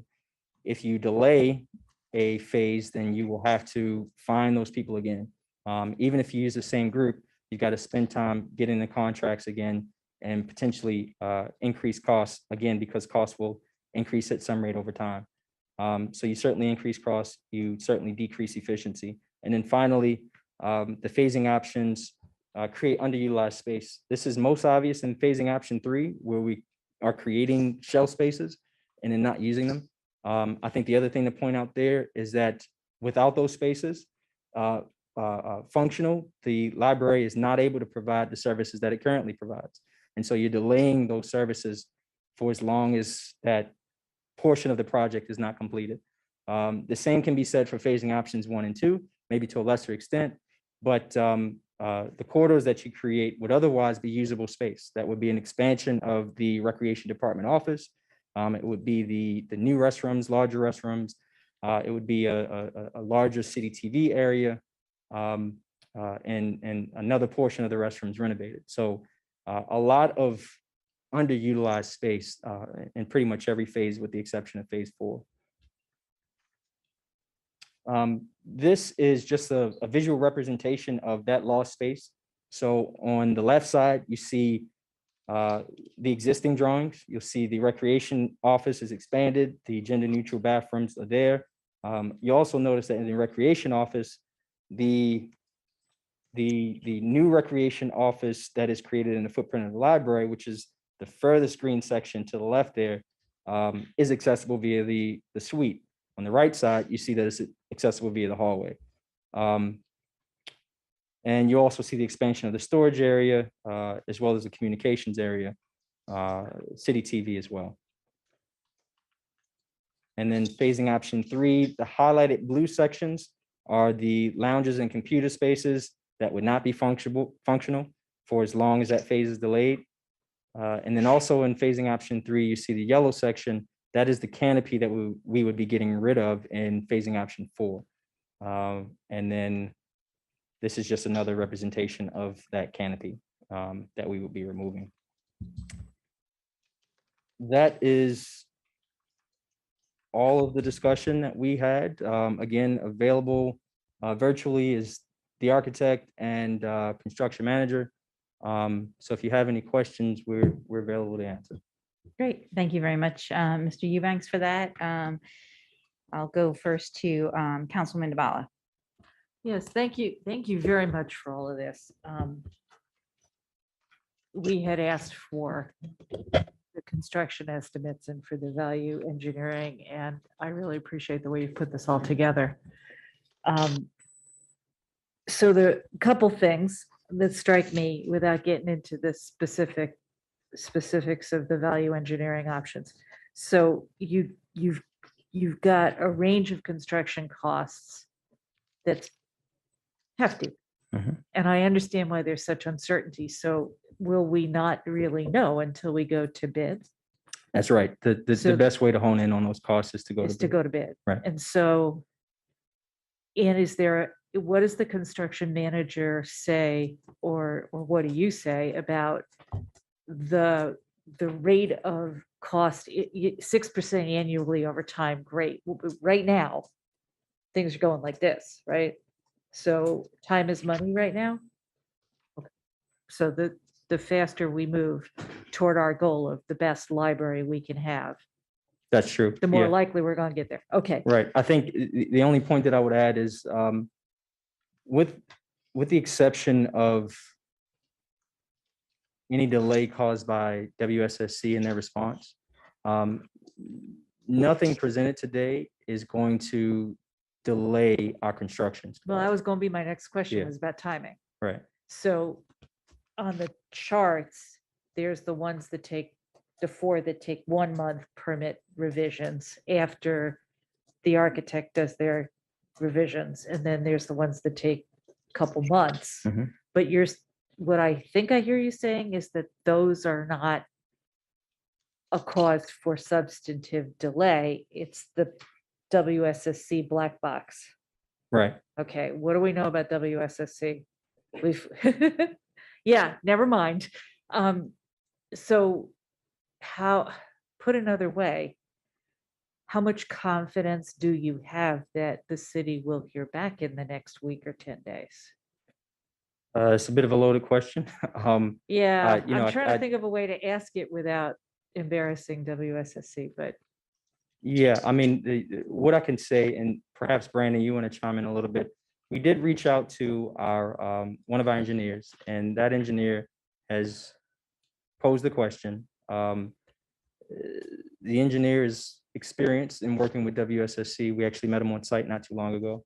All I can say is that we've been informed by that experienced engineer that we expect to hear back in about a week or two. okay. Beyond that, you know, I think it's prudent to maybe include an additional week. But still that 3-week delay is not something that would substantially change the construction start. And if I'd explain why this additional 3 to 4 months in permitting would not delay construction. And it basically is a result of the current permit allowing us to proceed without having the revisions fully approved. The amount of construction that has to happen prior to us getting to the point where the revisions would be applicable is significant. And so the first few stages of construction, the most important, the most obvious will be the demolition of the existing building. You also have to relocate utilities, and you will also be building the foundation of the library. All of that's done before you touch anything in the interior. We actually expect between the redesign and construction start, we expect to receive the approval. We are also comfortable moving forward with the RFP without having the approved bids from DPS. And that is because the renovations that would happen in the interior of the community center are very minimal. And there's not a whole lot of room for DPS to reject, and not a whole lot of room for them to, in their comments, change our design. For phasing option 1 and 2, you're doing a small renovation in the office space, not a whole lot of room to make mistakes there. And then for phasing option 1, you're extending a corridor. You're really just opening up 1 or 2 walls. And so and again, the architect can speak to this to an additional degree, but we don't expect to incur any significant cost changes should DPS come back with a change and we have to forward that change to an awarded contractor after the RFP process. It's just not much risk there. Okay, thank you. Given the situation that any delay results, speaking of delay, 6 minutes to 11. Any delay results in potentially higher costs when we get the RFPs back. So under these circumstances, are you still recommending doing an RFQ and then an RFP? Is there some way to combine them? You could certainly combine the two. And would that In save fact, you some would time? probably just do an RFP rather than combine the RFQ and RFP. Some of the concerns that we raised when we were looking for a construction manager was contractor quality. It was the recommendation of the construction manager to proceed with an RFQ. What it allows us to do is separate quality from price assessment. And so you're not looking at those two elements of a contractor simultaneously and having a really well-priced project outweigh a really poor contractor. You're looking at those two things separately. And so it gives us a little bit of clarity, forces us to be a little bit more objective in the quality assessment. So I think the recommendation is that we proceed with both. Again, the cost difference between a month delay between August and September, should it result from some kind of mishap with the RFP or extension of the RFP, compared to the overall cost of implementing and adopting any of the phases, the two aren't really comparable. The cost of the implementation is much higher than any kind of initial cost that we would receive from a month's delay because of something like a delay in RFP, if that makes sense. Okay. I think it does. Okay. And I'll just hold for now on my reactions to some of the particular value engineering options, other than to say, I really appreciate you trying, but I'm not, as much as I want to see cost savings, I'm not seeing a lot here to work with as much as I would really like to. Thank you. Great. Any other questions? Councilmember Kovar? Oh, I'm sorry. thanks. You have your light on, right? I'm sorry? You have your light on, right? Yeah, Okay. no, I thought others might be before me. Thank you for the presentation. Just, I'll try to be quick because I know it is late. We won't really know, I guess you said maybe in response to a previous question, whether even these funds we've got lined up will be adequate until we see what the bids come back with, right? That's right. But so once the bids come back, let's assume they do fall within this. Is it possible that over the course of the roughly year plus construction time, demolition construction time, that additional cost increases come in that change that? Or is the period of the work short enough that whatever the bids are, we could have reasonable confidence in them? So if the question makes sense, ask that. It does. I guess 2 points. The general contractor is likely going to include an escalation in their price.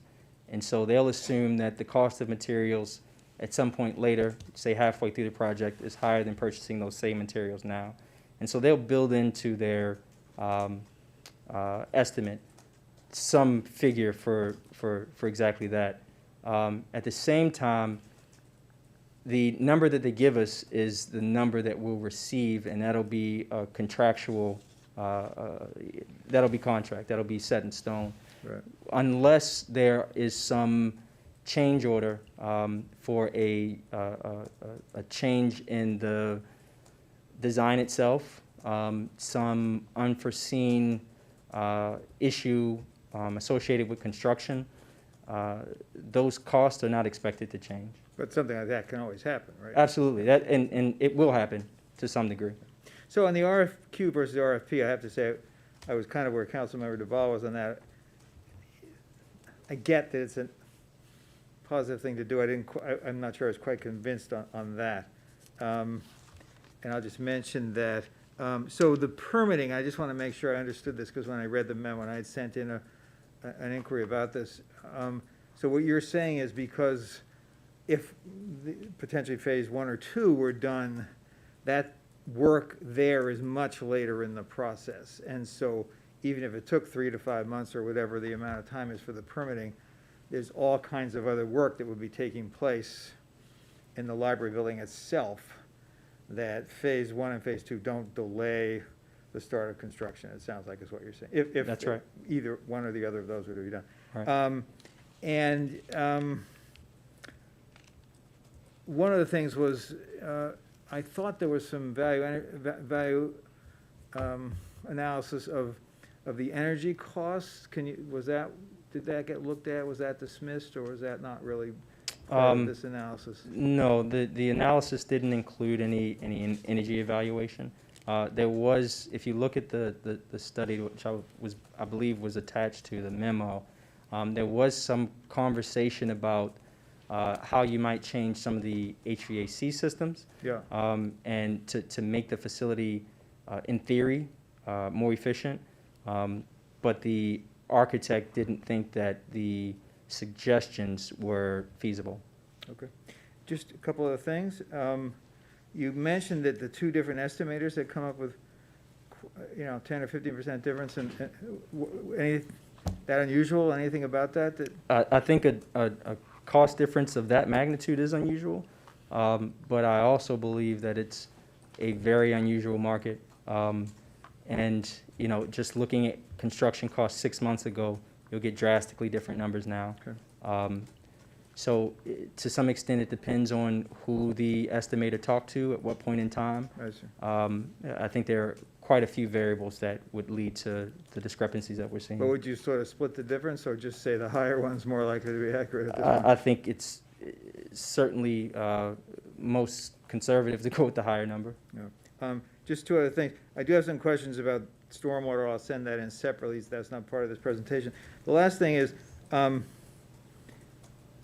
so you had the chart that showed phase 1 and phase 2 kind of continuing on into the out years and what that would involve.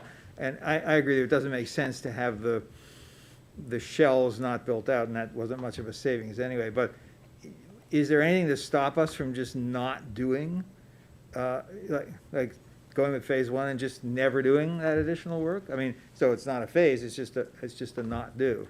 The bathroom counts. Okay. The way that we are allocating the restrooms and the space that we're creating with the library, if you did not make the argument to the permitting authorities that you would be completing the renovations of the bathrooms later and adding more fixtures, it could potentially create a code issue. Okay. Thank you. And that's exactly what we are waiting to hear back from WSSC. Okay. All right. Thank you. Great. Any other comments or questions? All right. So what we're looking at tonight is, and I think the one thing I want to just underscore is the council would really like to get the bids back in July so we can vote on that, because we usually don't meet in the month of August. So that's just something to consider as we're moving forward, that the council will need to take a vote on the contract. And we generally don't meet in August. I think that's part of what some of the questions about delays, and like 2 or 3 weeks may not seem like a lot, but at where we are right now, that could then delay us and push us into the fall. So, because the council has to do that. So just keep that in mind. Okay. So what I'm hearing, the staff recommendation is to move forward with what has been proposed in the past for the library project. We thank you very much for looking at the different phasing options, but from hearing from my colleagues, I'm not hearing any disagreement with that. So we're going to confirm that we are moving forward with the project as has been designed, and we'd like to see those construction contracts as soon as you can get them on to us. So Understood. Thank you, Mayor. great. Well, thank you. I know a ton of work went into this, and I just want to thank you and everyone else who's on the call for all your due diligence on this. We very much appreciate it. Thank you. Thank you. Thank you, Council. All right. And we actually did it, 11:05. Thank you, everyone. Reminder that we are not meeting next week, and that our next meeting will be on April 6th, and we will start tackling the budget. So thank you all. Have a good evening, and we'll see you April 6th.